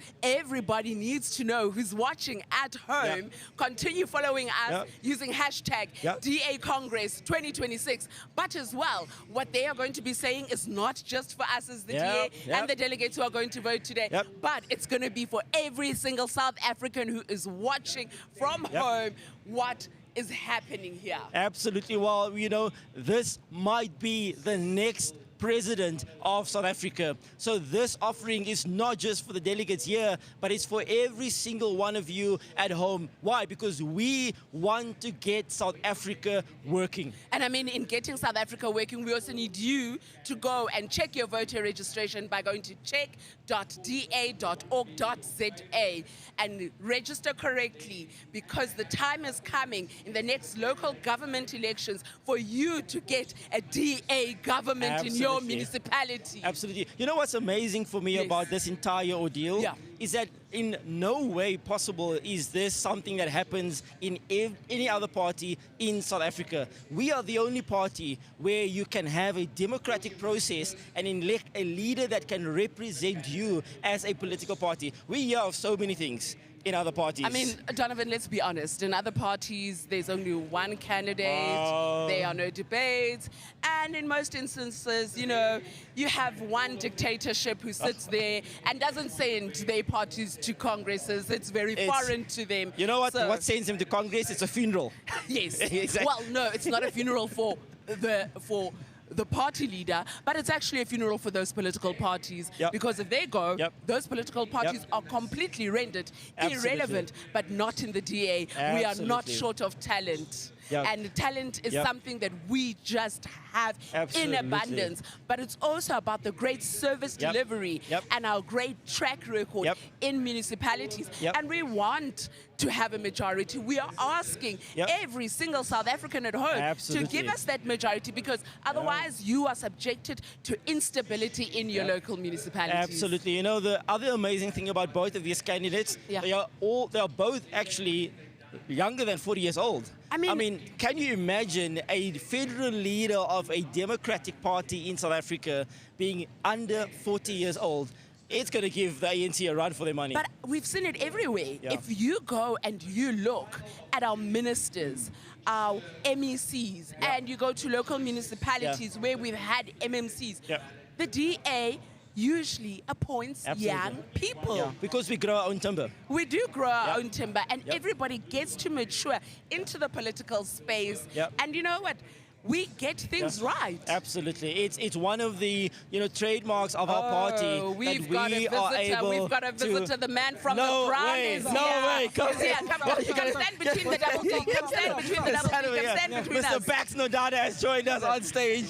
Mr. Bax, leadership speech is about to happen. How are you feeling? What are you looking forward to? Look, I mean, I'm very excited. I mean, this is the largest Congress we've had since the dawn of the year. So, like, we've got two candidates that are here. They're going to speak. They're going to tell us what exactly are they planning. But I'm actually more excited about what the day has been. Like, on the ground, it's been exciting. I know you guys wanted to be out there, but you've been in the field. I mean, I've seen you dancing. I've seen you hugging. I've seen people kissing your head. At some point, you were on the top of a chair. But at least nobody threw a chair at me, so that's fine. Well, at least there's that. We keep it cordial. We keep it cool. Yeah, keep it kosher. But look, I mean, it's exciting.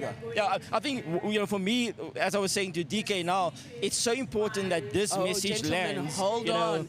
There is an announcement. There is an announcement happening. Absolutely. And you know what? There is a call that is happening to the debate. So we are going all the way to stage. Let's go. Right on to stage, everybody.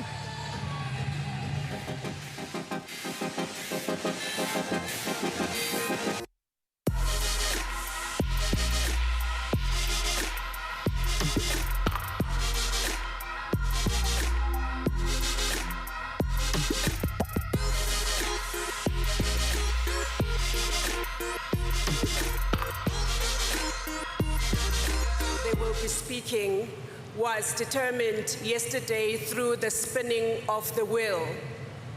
So it was in their presence as well. So at this stage, without any further ado, I would like to call Sibusiso Dionase to address the Congress.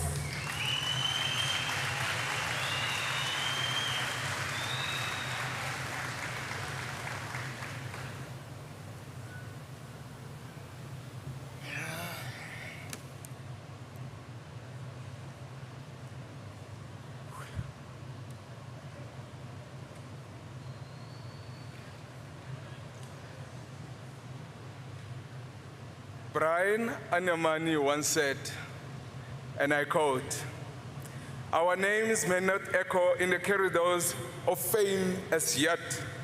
Not even our faces may come close to those who crown kings and queens. But make no mistake of our potential. We are becoming something the world isn't ready to talk about as yet." Close quotes. Dumelang.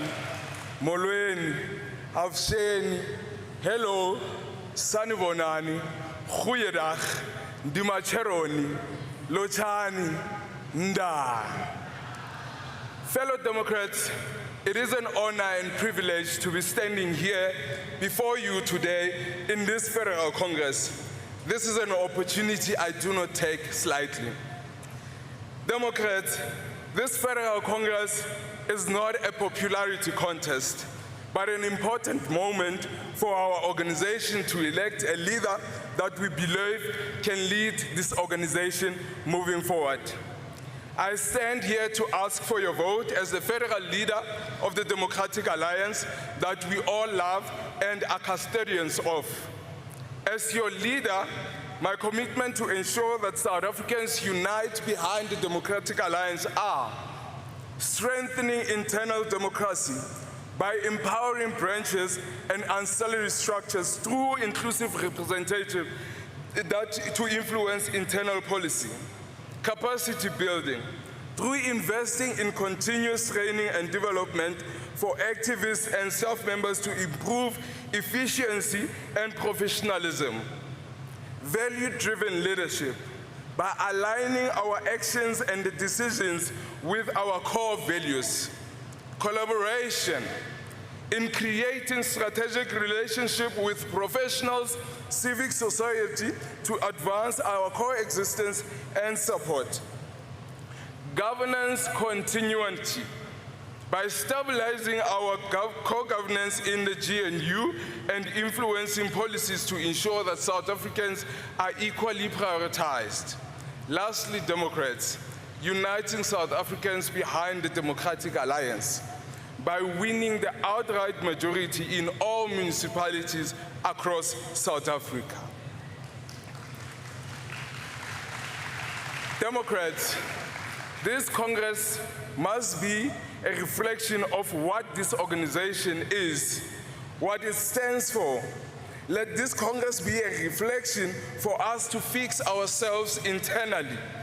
The perception the South Africans have out there about this organization is their reflection of us. How we behave, how we treat each other. We can't merely turn a blind eye and wish it goes away. The time has come for self-introspection as an organization and truly stand for our values and principles of freedom, fairness, and open opportunity for all. We are gathered here today because we are all leaders, equally fit for purpose. Other than that, we wouldn't be here making policy decisions for this democratic organization. It will be an injustice to our values and principles if we let the perception outside the organization steer us in different directions. Fellow Democrats, united, we can have a democratic alliance that we can all contribute into the leading party, in South Africa. Together, we can realize the vision of this organization. I believe in you. I believe in your capabilities. I believe in your strength. I believe in your leadership. And today, I stand before you not only to ask you to vote for me, but to ask you to walk with me. Not behind me, but then beside me, hand in hand in uniting South Africa behind the Democratic Alliance. We do not have to perform theatrics to attract voters. We have to go out there, recognize the injustice of the past as a system that requires redress based on freedom, fairness, open opportunity for all. We have to knock on every door, walk in every town, village, suburb, and informal settlement as a rainbow nation, emphasizing that this hard-fought democracy means we all deserve the same service delivery as the people in Cape Town and Midva. We have evidence. We are not just selling a dream to South Africans, but then we are offering a track record. Look at Midval in Gauteng, a shining beacon of clean audit and world-class service delivery. Bheka umngeni KwaZulu Natal, kubonisa ukuthi nasezimeni esinjani esihlukile kakhulu umahluko we-Democratic Alliance uyabonakala. Kyk na die Vrystaat, kyk na die Kaapstad. 'n engine van gelangheid en stabiliteit en 'n see van chaos. Clearly this shows that we are architects for clean governance. We don't just promise better life, we build it. But Democrats, we know the other side of the story. We see the wreckage left behind by the ANC and its chaotic coalition partners. Sheba mangaung kwana Vrystaat, mo bumenemene ba ditšhelete bo sileng baahi ba lahlehetswe ke tshepo. Buka emalahleni eMpumalanga icila kwisikoloto esingasakhokheki. Jonga eMagana eMpuma Koloni apho isiseko sophuhliso siwile kwaye amalungelo oluntu abalulekileyo awamanzi nawombani athathwa njengobukhasikazi. Siphila kwixesha apho ababantu belilizwe lakuthi befuna inkokheli ezingahlali kwiofisi ezifudumeleyo, befuna inkokheli eziphila phakathi kwabantu nabantu, njengoba isaci sisithi umntu ngumntu ngabantu. Ndiyabulela and I thank you.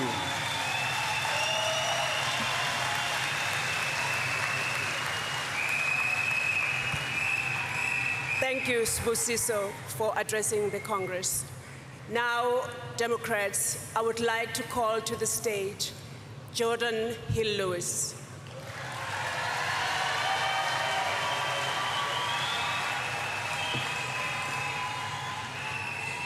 Holweni, goeiedag, good afternoon, friends, delegates, Democrats.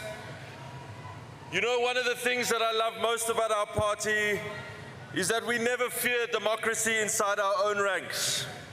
We don't appoint leaders behind closed doors. We don't treat leadership as an entitlement or a reward. We elect our leaders openly, freely, and fairly.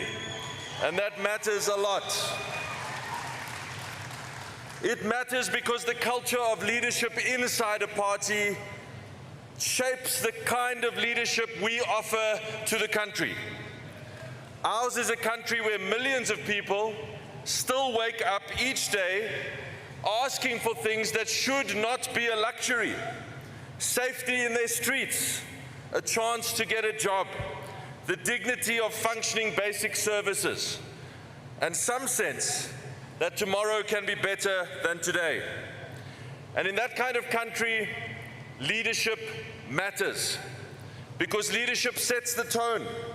Leadership shapes the culture. Leadership decides whether a party is inward-looking or outward-looking, stagnant or growing, obsessed with itself or focused on the people that we exist to serve. We are not a party built around a cult of personality. We are a democratic party. We contest ideas. We hold one another accountable. And we unite, not and never behind a personality, but behind a mission. And that mission, friends, must be clear. Our mission is to build the DA into the biggest party in South Africa. That is the prize before us. Not victory for its own sake, and not power as an end in itself, but growth with a purpose and strength in the service of our beautiful country. A party strong enough to shape the future of South Africa in line with our values. But friends, if we are to be that party, then the DA must offer South Africa more than competence alone.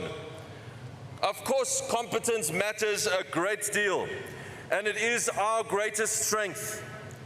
But on its own, it cannot be enough. South Africa is, of course, hungry for a party that can govern, that can fix our towns and cities. But it is also hungry for a party that understands what life is like for ordinary people struggling to get by. A party that listens and shows up and takes people seriously. So the DA must combine competence with humility, principle with humanity, and discipline with warmth. That is the kind of politics that I believe in, and the kind of politics I believe South Africa is looking for. And it is the kind of leadership I want to offer. Leadership rooted in service, grounded in accountability, and which understands that no one in our party, friends, is bigger than the cause we serve.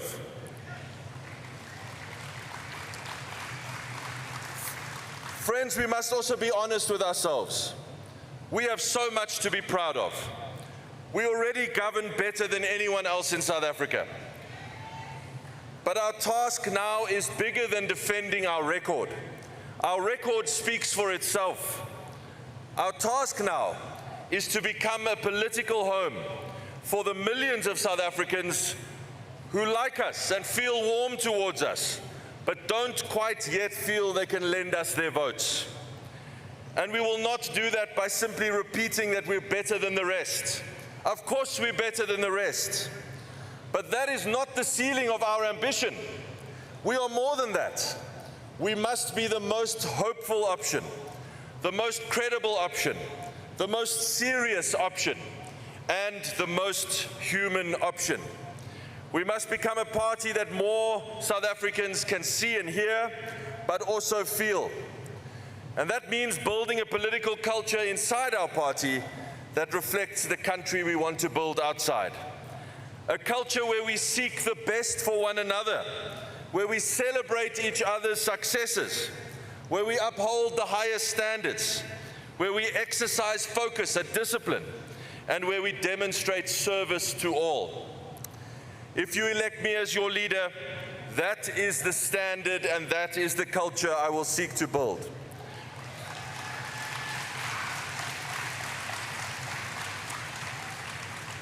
I will not ask you to rally around me as a person. I will ask us to rally around a purpose much bigger than all of us. For us to become stronger so that South Africa can become stronger. To become more connected so that we can earn the trust of communities who have never voted for us before. To become more disciplined and more ambitious in our belief that this country can work. Because more than anything, I do believe that South Africa can work. Our people are worth fighting for, and good government is not a miracle, and decline is not inevitable. I believe the DA has a duty to offer the country a governing alternative of real depth, integrity, and hope.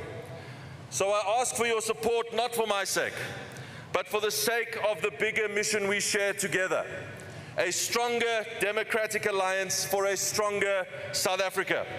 And that is why I ask for your support for the position of federal leader tomorrow. Thank you very much. Nkosi kakhulu. Baie dankie almal. Thank you.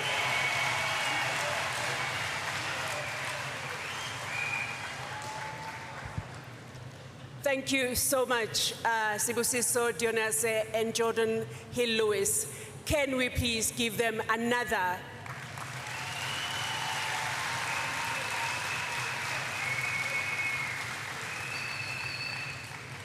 That, Democrats, brings us to the end of this session. Thank you so much.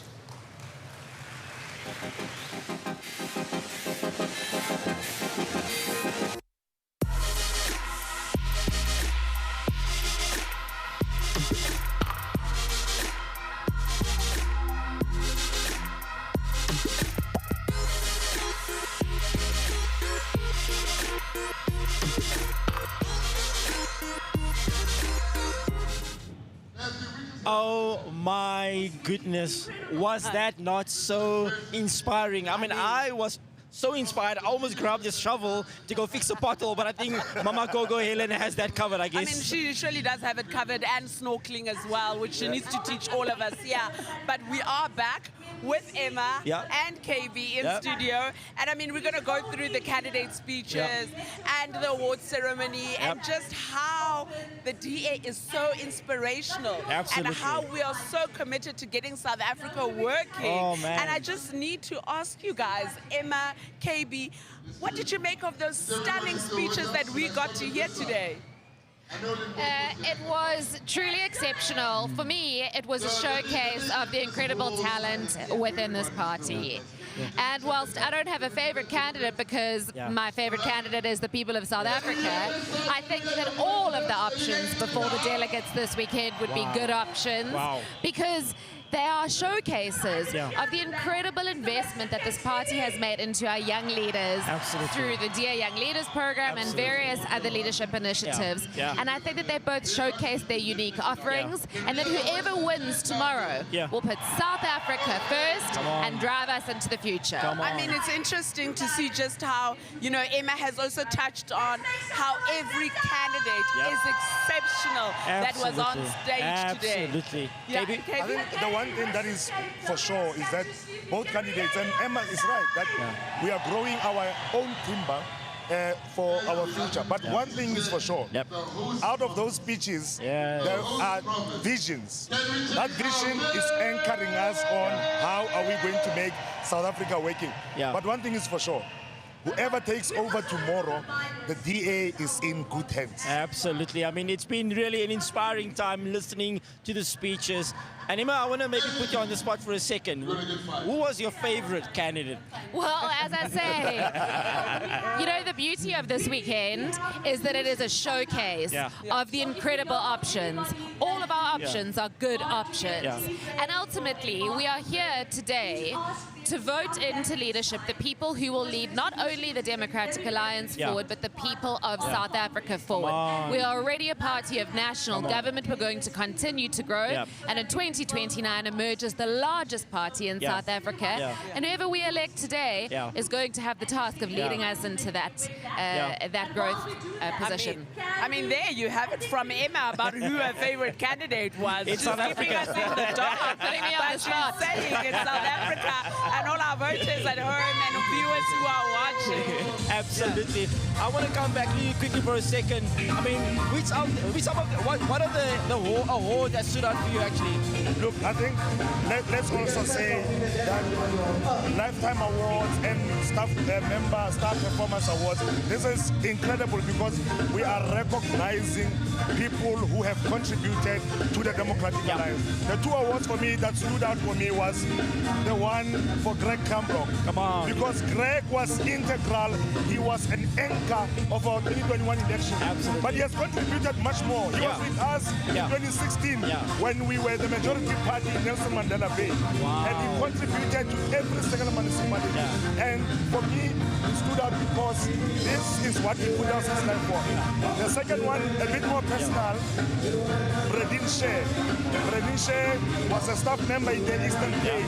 And you know, the one thing about our staff member, our professional staff, they take care of us so much. And as a young councillor and a young activist, Bredin really brought some of us up. So when we lost her, we lost a part of us because we found her there. She had had a lot of experience there.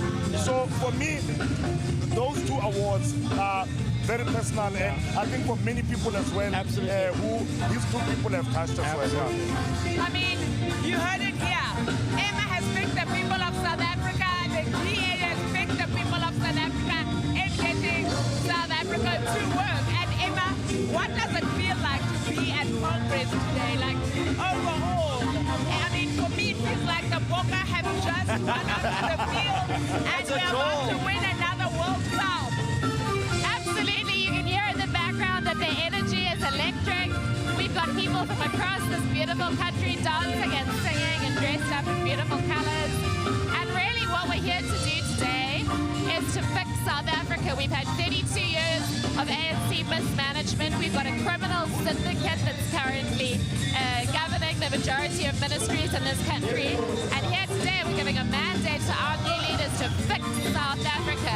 South Africans are tired of not having water in their tap. They're tired of potholes on their roads. Absolutely. And here today, the DA is coming together to give a renewed mandate to the leaders who are going to fix South Africa and get South Africa working. Absolutely. Last few words to you. I mean, how was the experience today? How was it so much? Yo, bro, listen to this. It's electrifying. But for me, I think just the energy, people sitting down, listening, engaging with each and every one. But it's the energy for me. For me, and it's the one thing. And just the unity in our diversity is the one thing that I think is absolutely. Well, there you have it. I'm ready to go dancing. I don't know about you. Me too. But I mean, morning. Absolutely. Here we go. I'm so hyped up to get onto the floor. I don't know. Probably Bats is there, but to go join him and everyone else. Absolutely. There you have it, South Africa. Kom ons kry aan die werk. Let's get South Africa working. I'm told back on the floor, back to producer.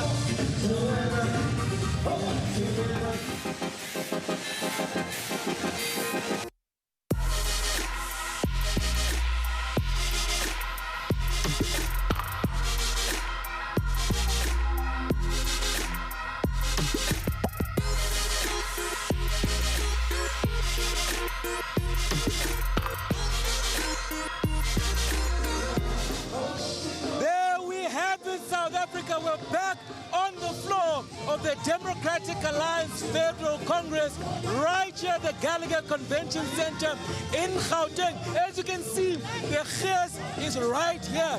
But we're not ending there. I've got two gentlemen that have decided to put their hands up to become the next mayor of Nelson Mandela Bay, Retief Odendaal, as well as the next mayor of Mangaung, Werner Pretorius. How do you guys feel being here, Retief? How do we do what? How do you feel being here? Well, no, it's absolutely amazing. Sorry, it's such an amazing feeling here. We can't even hear what you're saying. But it's a lekker vibe. People are excited to be electing new leaders, and we can just see that the DA is a growing party. Amazing. How do you feel being here, Werner? Oh, Bax, it's fantastic being here with 2,200 DA activists and members of all of our reps working hard and really ready to make South Africa work. I mean, both of you gentlemen, you want to be the next mayors of your cities. I mean, Retief, you've been a mayor of Nelson Mandela Bay before. Why are you putting up your hand again?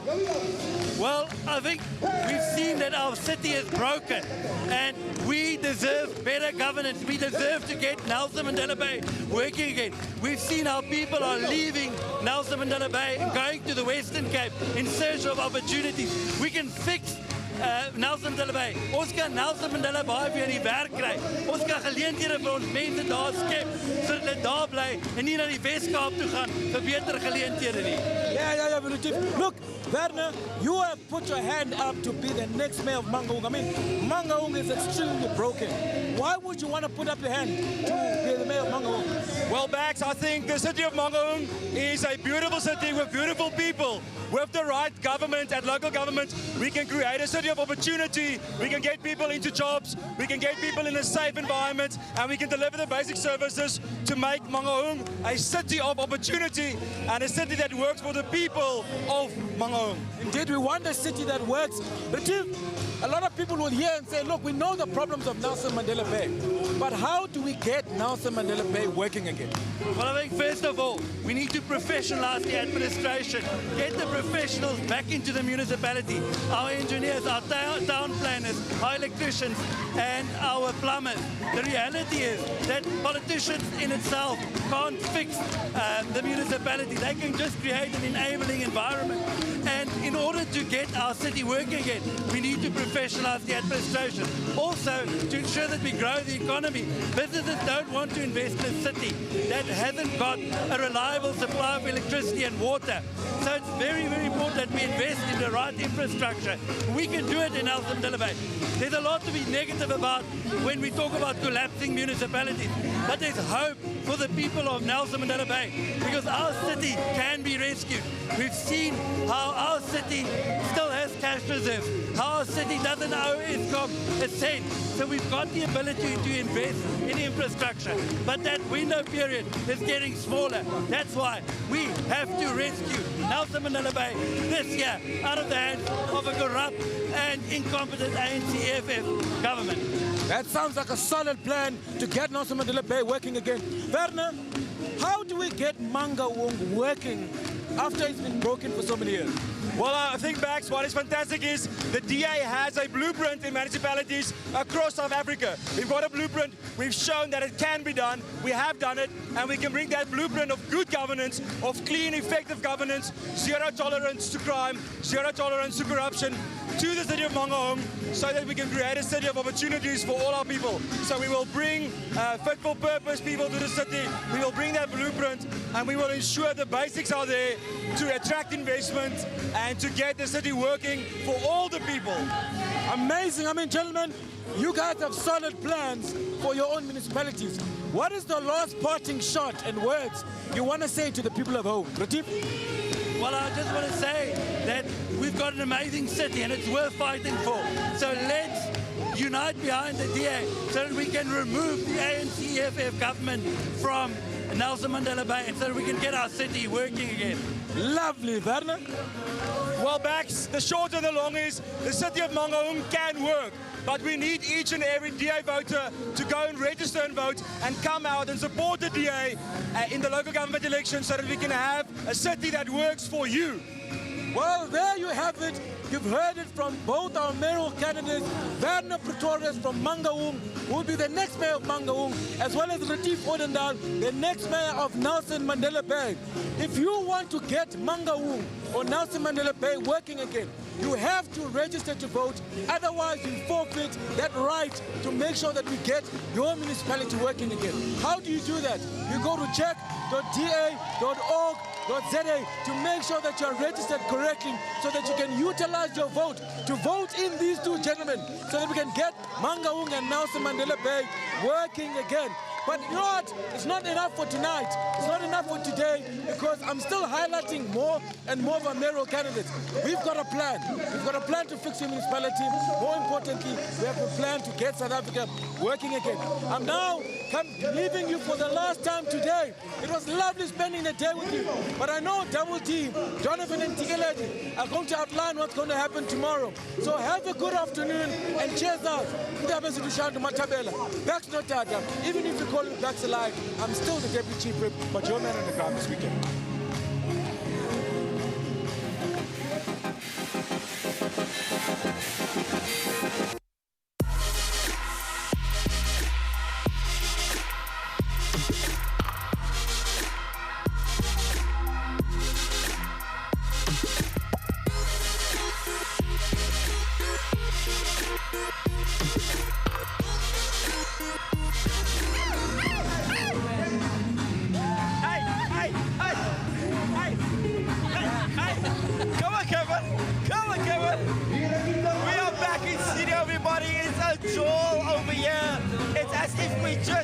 The day and to help us go through the entire session today is the amazing spokesperson on electricity and energy in Parliament, Kevin Milam, as well as Councillor Tammy Jackson.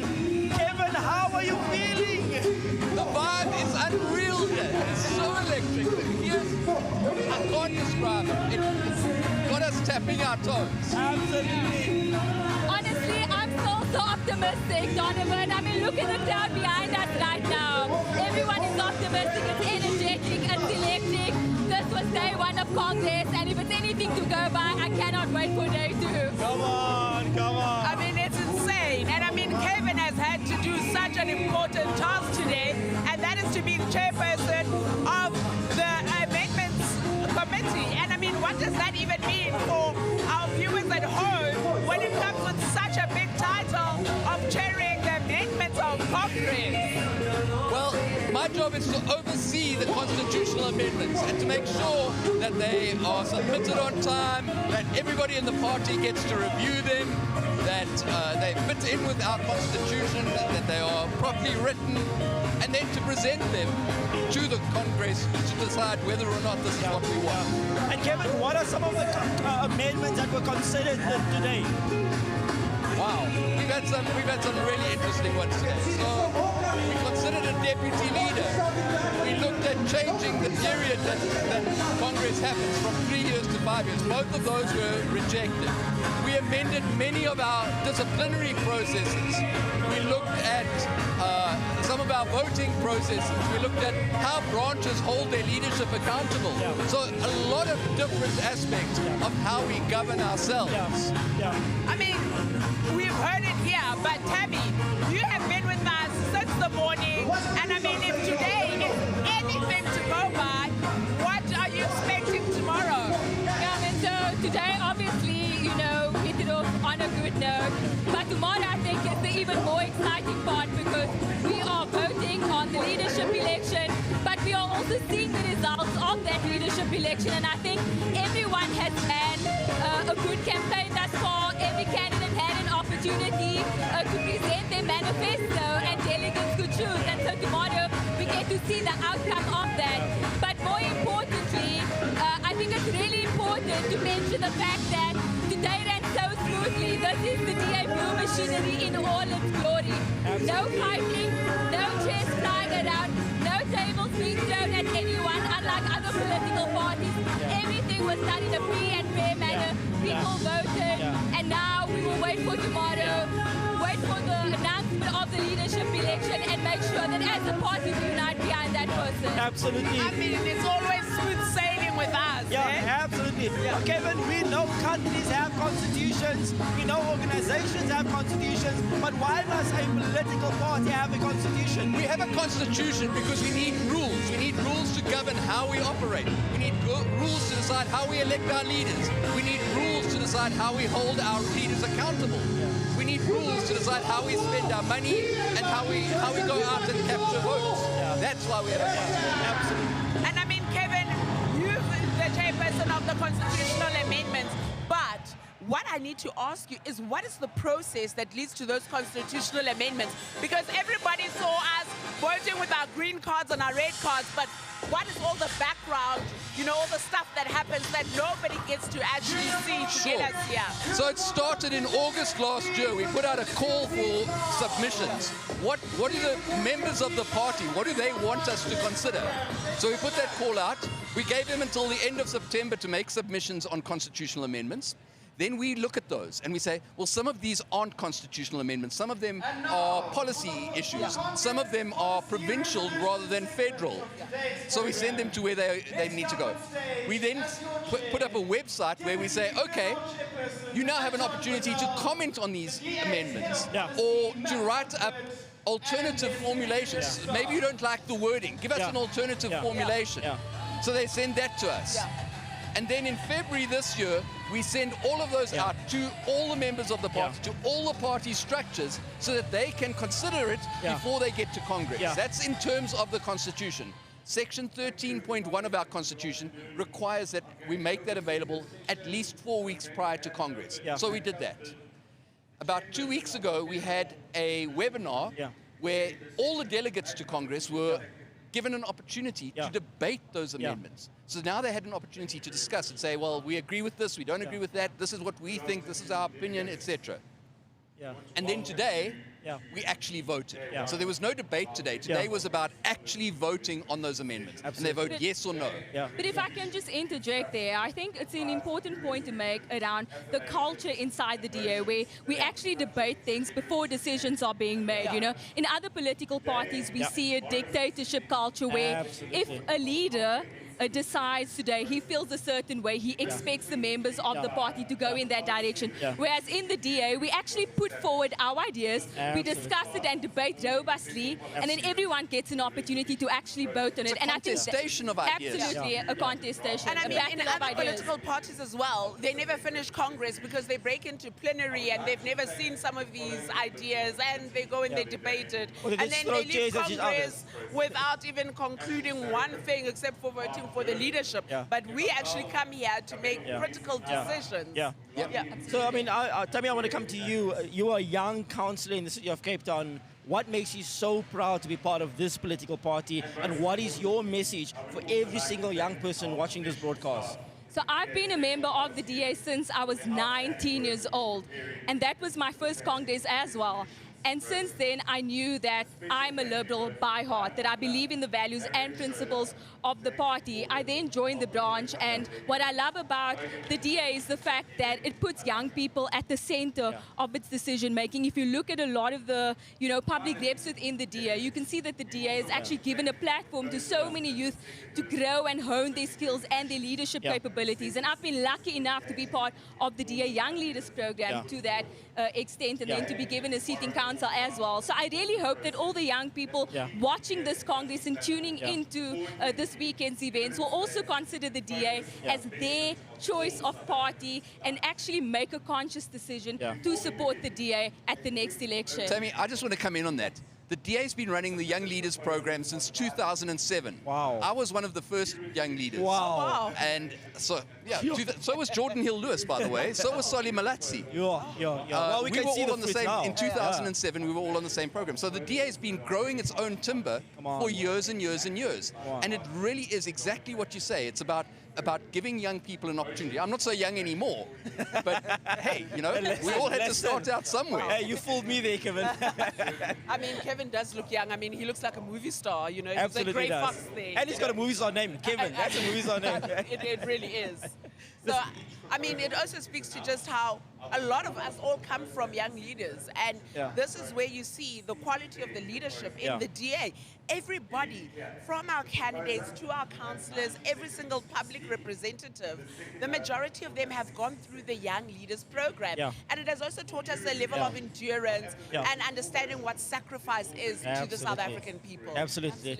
If you had one friend, to both of you, that you need to text right now to say tune in tomorrow, what would your message say to that friend? I would tell my friend, first of all, this is an opportunity to see democracy in action. It's an opportunity to see how a serious political party operates, how I spoke about contestation of ideas.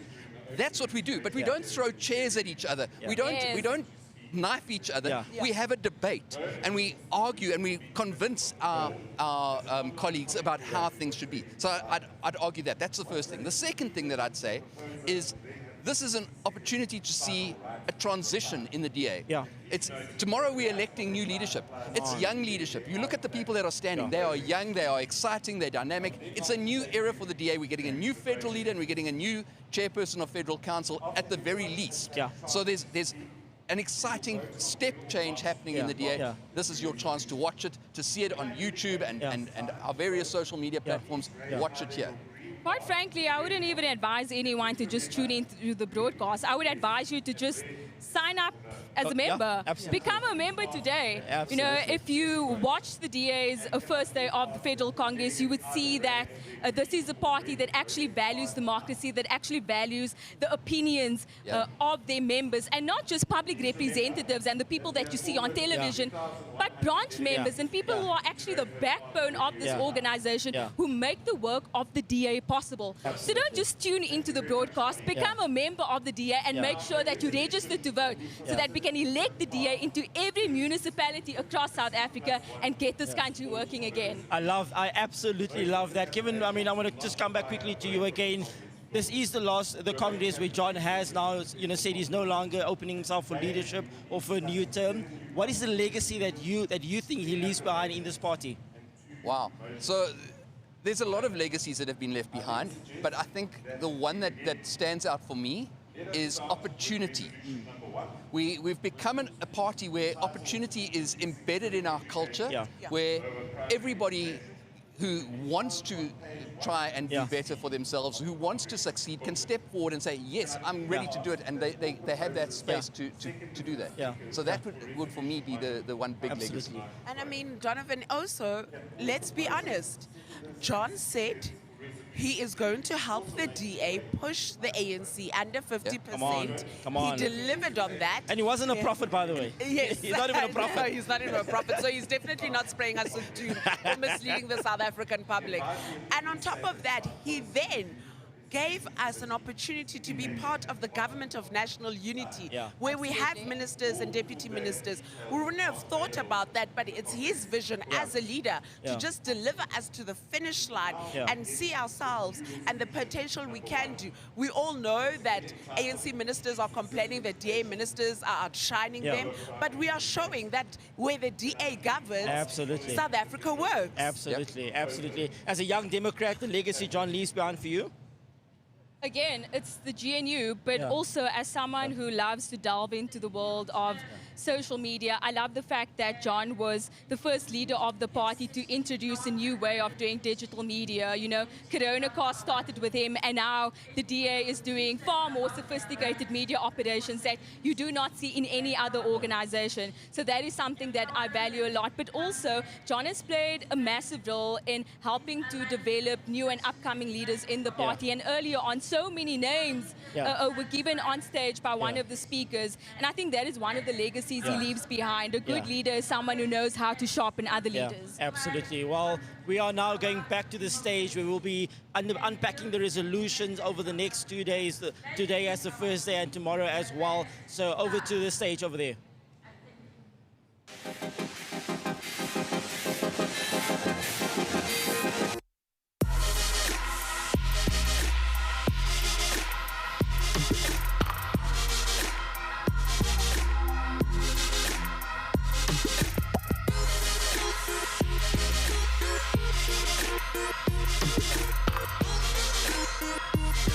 Empowering them to become active citizens and shape our nation's future. This aligns with Section 29 of our Constitution, ensuring every child's right to education is met. Let's equip our kids with knowledge and skills to thrive and contribute to a united South Africa. Let's make this happen. Thank you. Thank you very much, ma'am. We now have our first alternate speaker, Pogiso Mtimunye.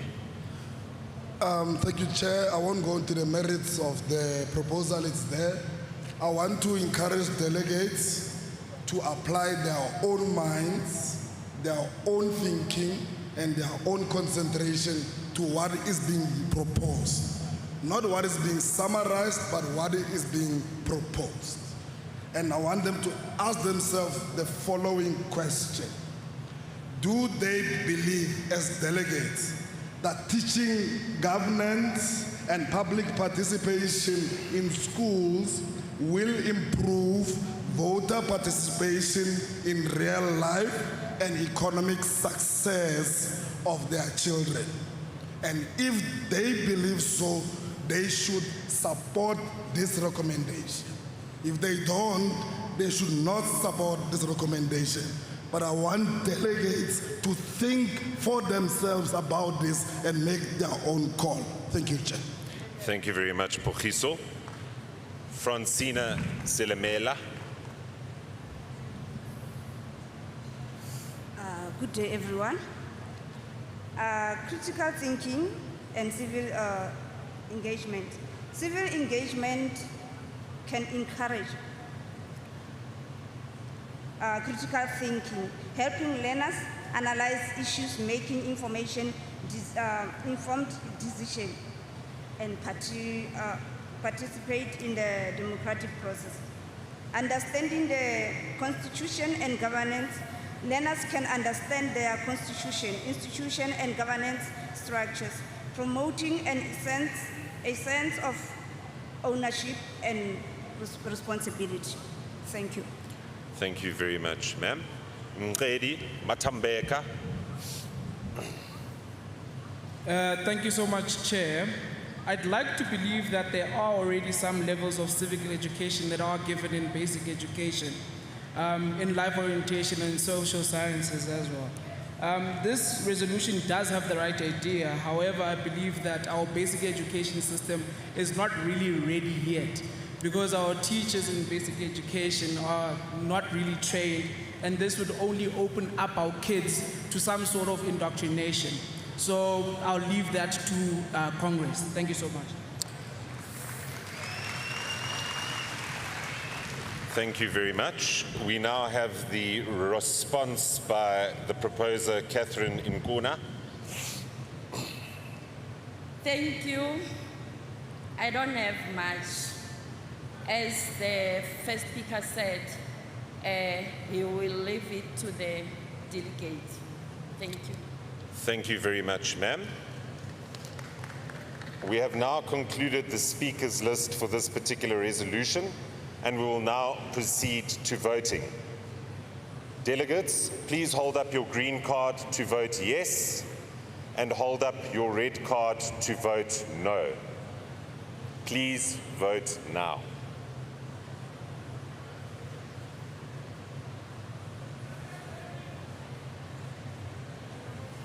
Okay, I have conferred with our auditors and the Secretariat, and this resolution has not passed.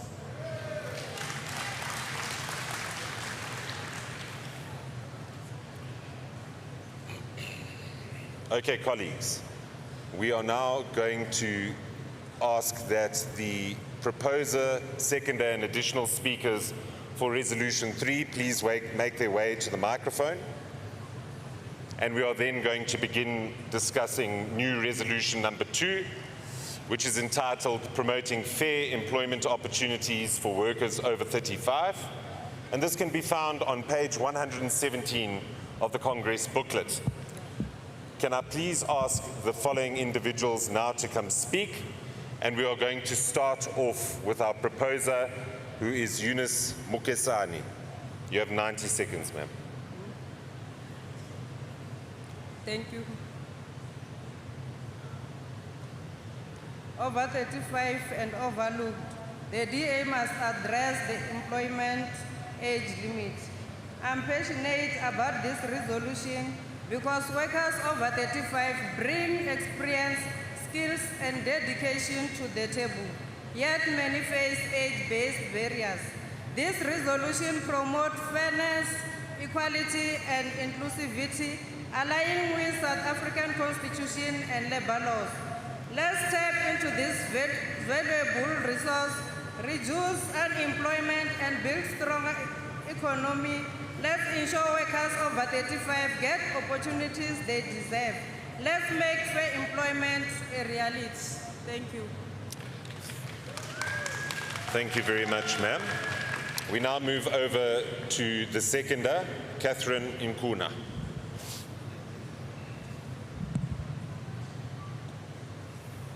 Thank you, Chair.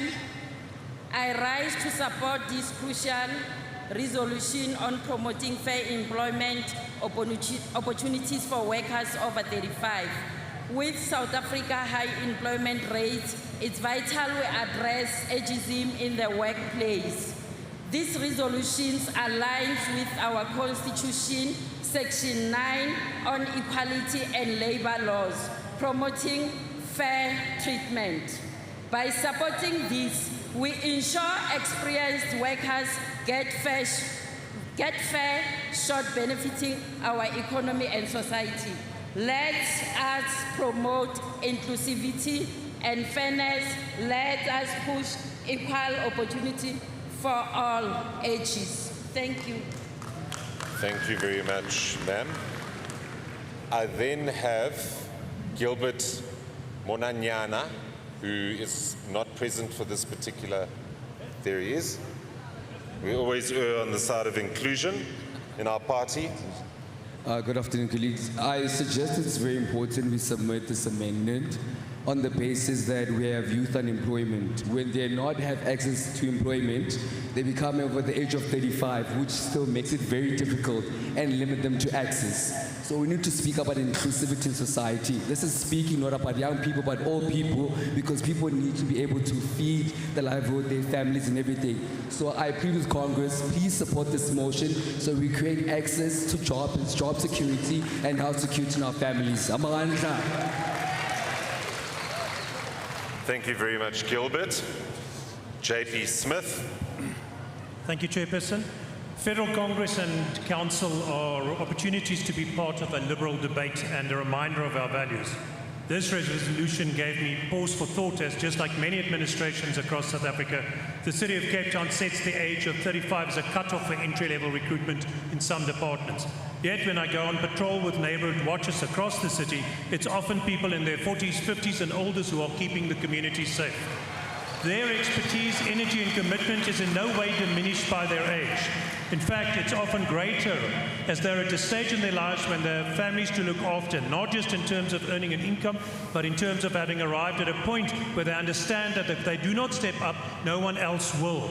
So out of respect for that contribution, and the many times somebody older than 35 who is making a valuable contribution has asked me if the new intake for law enforcement or Metro Police is open to them, I am compelled to speak in support of this resolution. And when I return to Cape Town, it's being discussed by the Safety and Security Directorate. Thank you.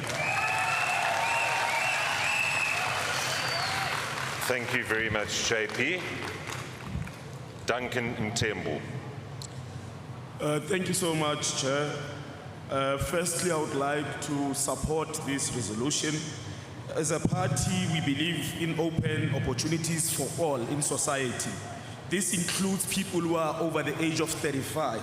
Because if we then continue to only look at people who are under 35, it means that the current youth who are under 35 and do not get employment before 35, they'll be unemployed forever. And this is a sad reality. And it must not only end there, because we get people who actually go to tertiary institutions at the age of 30, 31, 32, and by the time they finish their qualification, it means they'll not be eligible for the internships and learnership. So we need to be strong in advocating to fight against SAPS internships, which are restrictive, as Department of Science and Technology, Department of Sports, Arts and Culture, and Youth Employment Services. Thank you. Thank you very much, Duncan. Colleagues, as there are no opposing views, we will go straight to voting. Once again, please hold up your green card to vote yes, and hold up your red card to vote no. I see that the colleagues are very overeager to vote. Please cast your votes now.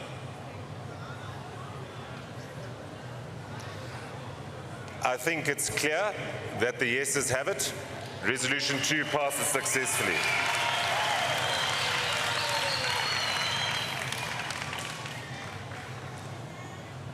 Can I then ask that the Speaker, Seconder, and other speakers for Resolution 4 make their way to the microphone? We are now going to start with Resolution number 3, which is entitled the Ethical Governance Charter. And you can find this particular resolution on page 118 of the Congress booklet. Can the following individuals please come forward to speak, starting off with our proposer, Me Refiwe Ntsege. Thank you, Matt. Good afternoon, Federal Congress. As Democratic Alliance public representatives, and now that we are in more governments than ever and will continue to, we should never forget who we are and start behaving like the ANC, whom we criticized when we were in opposition. We should remain humble, the humble servants, and remember our oath of office. This charter doesn't just promise clean governance, it institutionalizes with enforceable standards and consequences. At a time of deep public distrust, this is how the DA clearly distinguishes itself as a public of integrity. Supporting this charter is supporting a future where power is exercised with accountability, not abuse.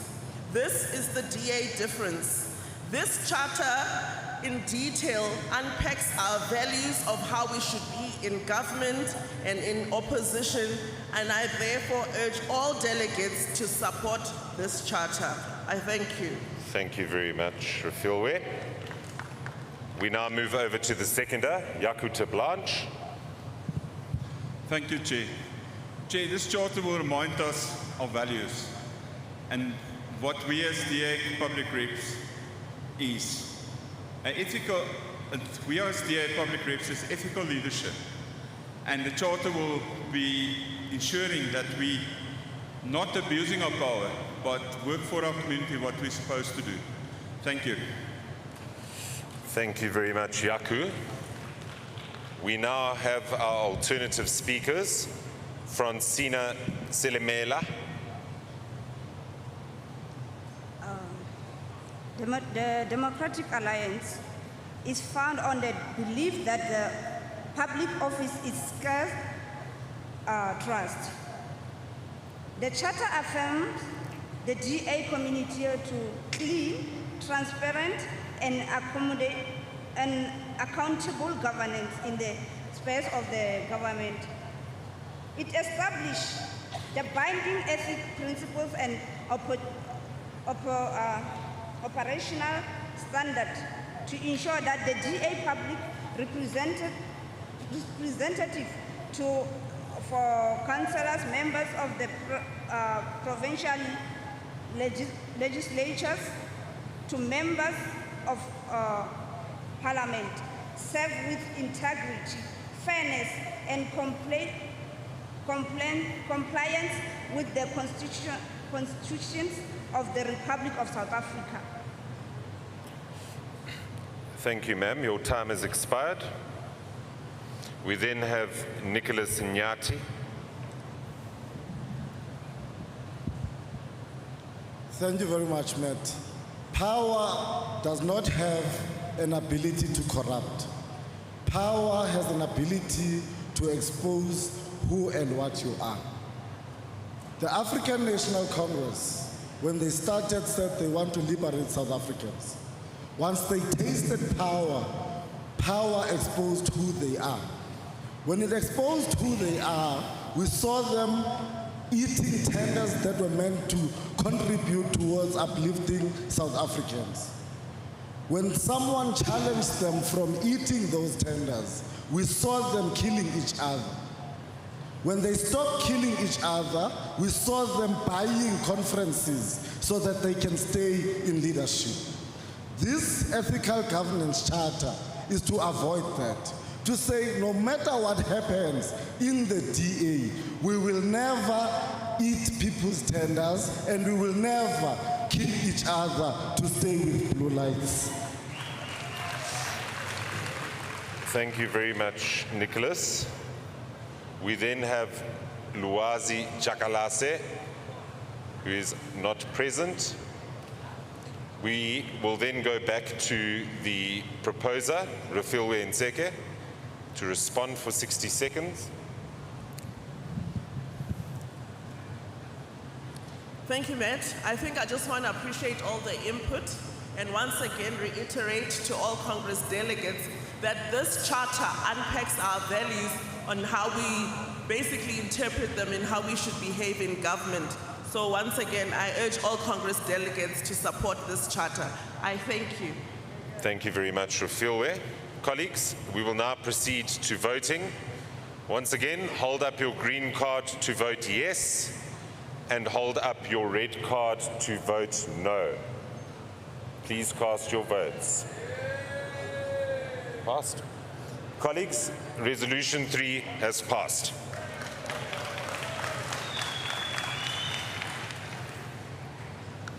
I would now like to ask that the Speaker, Seconder, and the alternative speakers for Resolution 5 make their way to the microphone. We are now going to be dealing with new Resolution number 4, which is titled Medipele, Roots First. And this can be found on page 120 of the Congress booklet. Can I please ask the following individuals now to come speak, starting off with the proposer, Tyrone Gray. Tyrone, over to you. Right. Fellow Democratic Alliance delegates, constitutional vanguards, defenders of our democracy, protectors of the people and our public purse, activators of a better life for all South Africans, I greet you. Today we celebrate our beautiful internal democracy, while other parties watch green with envy.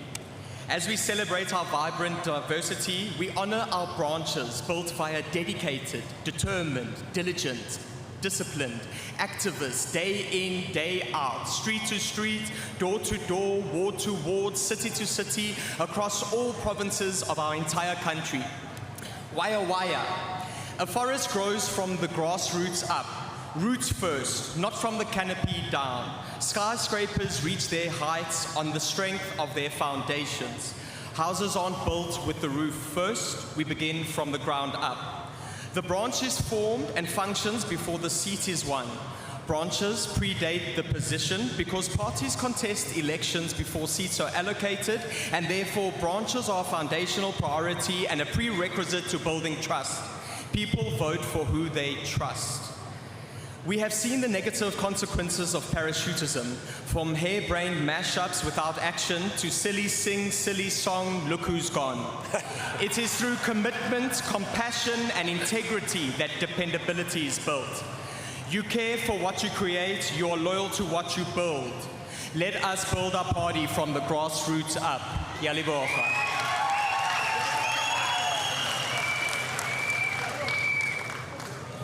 Thank you very much for the laugh, Tyrone. If I can now move over to the seconder, Lisejo Lekoto. Thank you so much, Chairperson. While we recognize the search for talent and the systems in place to identify it, we cannot turn a blind eye to the crucial role that the branches play, not only in identifying both talent and commitment, but to ensure that the blue machine runs. Identify talent must stimulate and fertilize the grassroots by being active on the ground. Project Mezzo should be more than issue driving. It is about us. We as the branch members, we are Mezo, we are Medi, we are the roots, we are what nourishes the DA, and we are the DA. We therefore call on the party to nourish us so that we can ascend.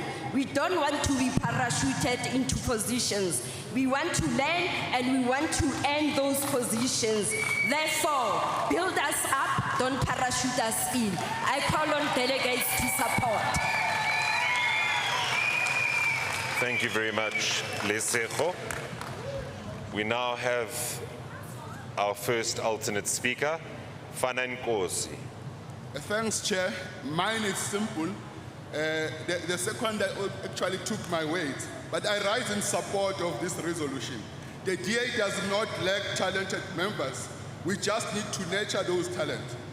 Thus, the Helen Suzman Academy in Gauteng was established to increase the pool of talents. I urge this Federal Congress to support this resolution. I thank you. Thank you very much, Fana. We now move to our last speaker on this resolution, Krizan Bosch. Okay, thank you. Our branches and activists are the heartbeat and foundation of a democratic alliance as recognized in our federal constitution. To strengthen our movement, we must move away from paper branches that exist only in name and instead build active, trained and enthusiastic structures committed to bringing real change to our country. Our electoral success begins at branch level. If a public representative cannot build and empower a vibrant branch, how can they be expected to win votes and trust? Returning to our roots required to govern. Returning to our roots means placing renewed emphasis on branch development, and this responsibility starts with our public representatives. If we want to take the DA to the next level and become the largest party in South Africa, then we need to rise as public reps and take up the responsibility to build and grow our branches, move away from conjoined branches and focus on establishing a branch in every single ward, in every single community, and walk side by side with our activists, show that we care and be true representatives of the public. And this is why in Tshwane we held our public reps accountable and ensure a branch in every single ward. I support this resolution. Thank you very much, Krizan. Colleagues, as there are no opposing views, we will go straight to voting. Once again, please hold up your green card to vote yes, and hold up your red card to vote no. Passed. The resolution number 4 has passed.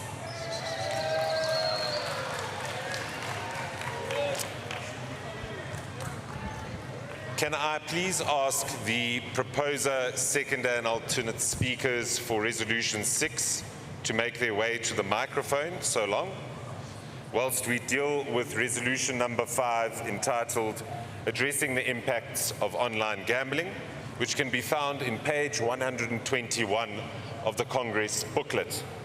Can the following individuals now come to speak, starting off with our proposer, Nicholas Inyati.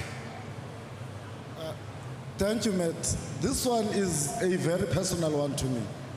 South Africa has got one of the highest levels of youth unemployment. We've got the biggest gap of inequality. When that happens in society, people look for shortcuts because they lack hope in government, they lack hope in opportunities. The biggest and easiest shortcut that is made available to the people on the ground is online gambling. Online gambling says put 1 rand and get 5 million. Our people are lacking hope. They use their last money from NSFAS, students, to gamble and they lose it. This is affecting families. I met with posters from London and Germany. They told me that in South Africa, the average person who earns a social income grant spends 25% of that grant on online gambling. This is a time-ticking bomb. And as a party that is a party of national government, we need to advocate for regulation of online gambling. Because tomorrow, when the people don't have money to gamble, they will come for yourself, Matt. They will come for myself, the people who are the 1%. So I urge Congress, if there's one thing that we do to prevent this time ticking bomb. Thank you very much, Nicholas. We have your full name here, Luvo, but I assume Luvo Vumbani is good for you. Yeah. Over to you. Thank you very much, colleagues. We've got a pandemic in our communities which is silently breaking families. I argue that it might even be worse than drug abuse. You could be sitting in a taxi or in a restaurant and you hear some sounds coming from somebody's phone and think they're playing Candy Crush, can't they are gambling, because gambling is easily available on their phones these days. Teenagers have started using their lunch money on betting vouchers. They do this through their grannies, their mothers, fathers, who are unaware that they are using their ID documents to register on these platforms. And this has to change in order for us to keep our family structures. We've got a pandemic to an extent that if you go to tuck shops these days in the townships, children are lining up with 2 rands to go onto slot machines that are called China. And we need to actually do something about that as a political party. Thank you very much, Luvo. We now have Dionne Bailey. Chairperson, fellow Democrats, I rise in full support of this resolution. In rural Namakwaland, where I come from, people don't gamble because they have extra money. They gamble because they have none. A young person will take the last 50 rand, even money meant for food, and place it into a betting app, hoping it becomes something more. Not out of greed, but out of desperation. But what we are seeing is no longer harmless. It's a crisis. One that is driving debt, addiction, and breaking families, especially in vulnerable communities. And while this happened, the industry grows faster, bigger, and with too little accountability. This is our moment to say enough. Let us be the party that protects the vulnerable. Let us be the voice that cannot afford to lose. If we don't stand up for them, who will? I urge you, support this resolution. Thank you very much, Dionne. We now have Mqedi Matambeka. Thank you again, Chair. Young people are currently experiencing scary levels of stress, anxiety, depression, and physical lash out due to unregulated gambling. I'd like to pledge Congress to let us support this resolution as it seeks to ensure that we protect our families and young people as well. Thank you so much. Thank you very much. We then have Lwazi Jakalase. Thank you, Chair. Perhaps before we speak about the impacts of online gambling, let us also speak about the enablers, with one of them being the unethical advertising. Gambling advertising has become dangerously aggressive. You will see gambling adverts in video games, airports, retail places, and other unconventional locations. Furthermore, these adverts glamorize the risk without speaking about the potential fatal consequences such as financial losses and mental health issues. We are calling on the DA to advocate for the regulation of such unethical behavior from these gambling companies. Thank you. Thank you very much. Colleagues, considering that we have no speakers who have spoken against, we will now proceed to voting. Please hold up your green card to vote yes and your red card to vote no.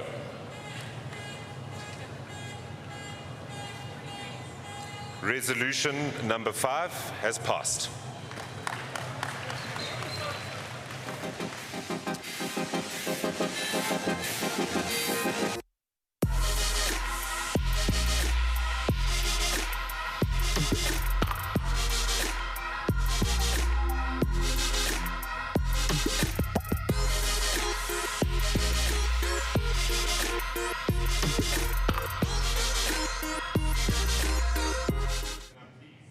Well, South Africa, we are back in studio. We want to welcome you to the Gallagher Convention Center in Johannesburg, where the Democratic Alliance is wrapping up day one of its federal Congress. And I mean, we are busy with very critical resolutions. And I mean, we welcome back our buddies Tammy and KB. But also, let's just reflect on what has happened, because we just took a resolution that was passed within a majority about gambling and the effects of it on communities and how we need to regulate the gambling industry. As well, there was a resolution passed about unemployment of people over the age of 35 that was also passed to say that they also need opportunities and not be left out of the sector, especially when you exit your youth years. The opportunities get less and less. So in like fighting unemployment, I mean, these are not us. These are the delegates who submitted all of these resolutions and for this Congress to vote on it. And it's going great because you can see that we are proactively making policy decisions and resolutions that are going to help fight unemployment. No, absolutely, Decolady. And I think what is important about this discussion is the fact that it actually puts job creation, particularly for the youth, at the center of some of our policy resolutions and discussions that are taking place here today. I mean, we live in South Africa. We know that across the country, we have a youth unemployment problem. In fact, it's not a problem, it's a crisis at this point, you know, especially in cities like Johannesburg where jobs are increasingly getting less every single quarter. And that's not me sucking it out of my thumb. You can check the jobs numbers coming out every quarter. And so I think the fact that we are having these important discussions, you know, is a step in the right direction because it just reaffirms the DA's commitment to growing the country's economy and making sure that young people actually have a seat at that table. Absolutely. And here's the sad thing. 9 out of the 10 jobs that have been created were in the Western Cape.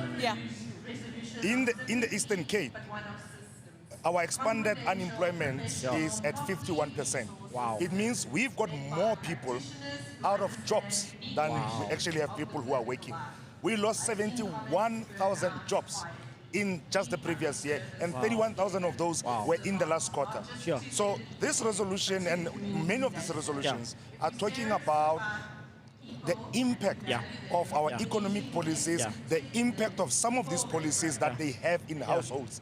And that is at the center of this thing. And it's quite sad, actually, that, you know, I listened to one of the comments that came from one of the delegates, and they said people are gambling money in Namaqualand, not because they've got money, because they are desperate to stretch that 1 rand to make it 5 rand, because they've got no other prospect of a job. And that is why, for me, I found it very, very impactful that our delegates, even though we were looking at something like gambling, but they are also trying to look at it from a social perspective and saying we need to also look at what joblessness does to families and the impact.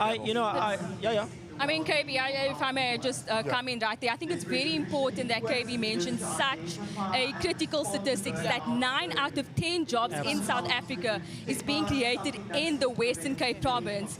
And make no mistake, that is no coincidence.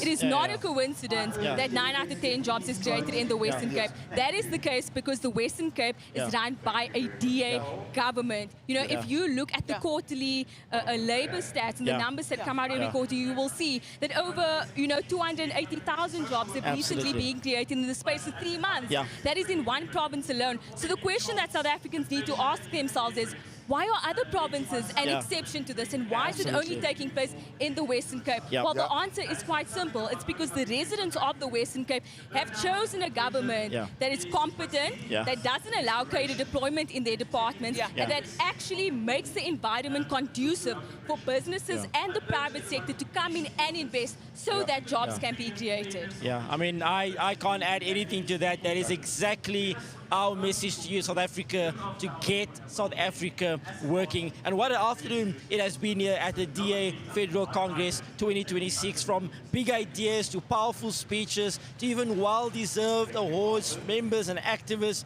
It's safe to say that the DA is ready to get South Africa working. I mean, we are really ready to get South Africa working. You just see it with the resolutions and that have been submitted, because they're not submitting it from thin air. They're submitting it by real life problems and challenges that are experienced.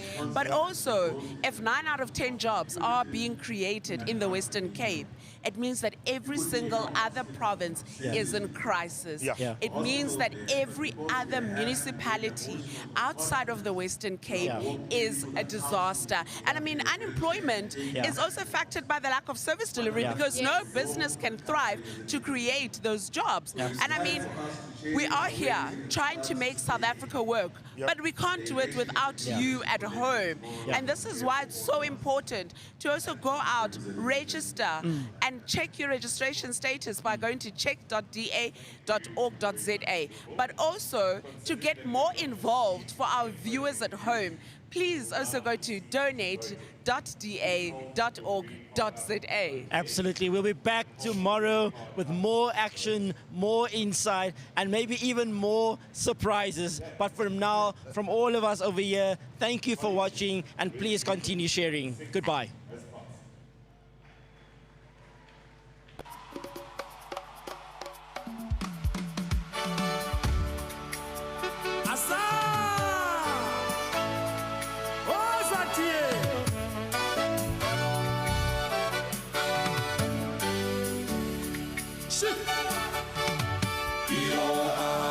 The Democratic Alliance Federal Congress 2026 officially open.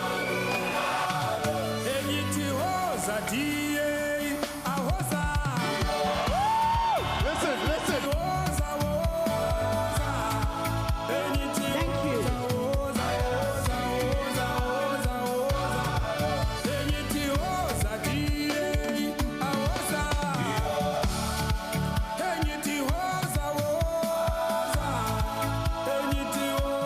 I truly love you guys.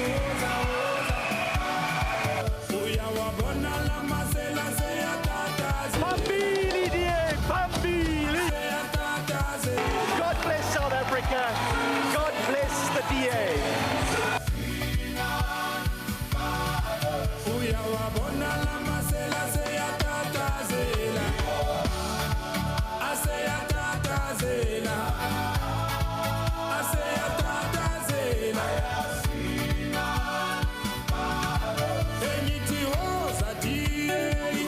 Let's also welcome John's faithful family on stage.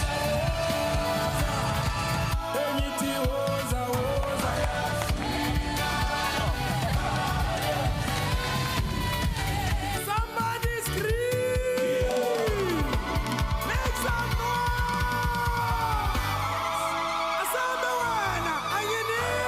The first recipient of this award is our stalwart, our late stalwart, Greg Crumlock.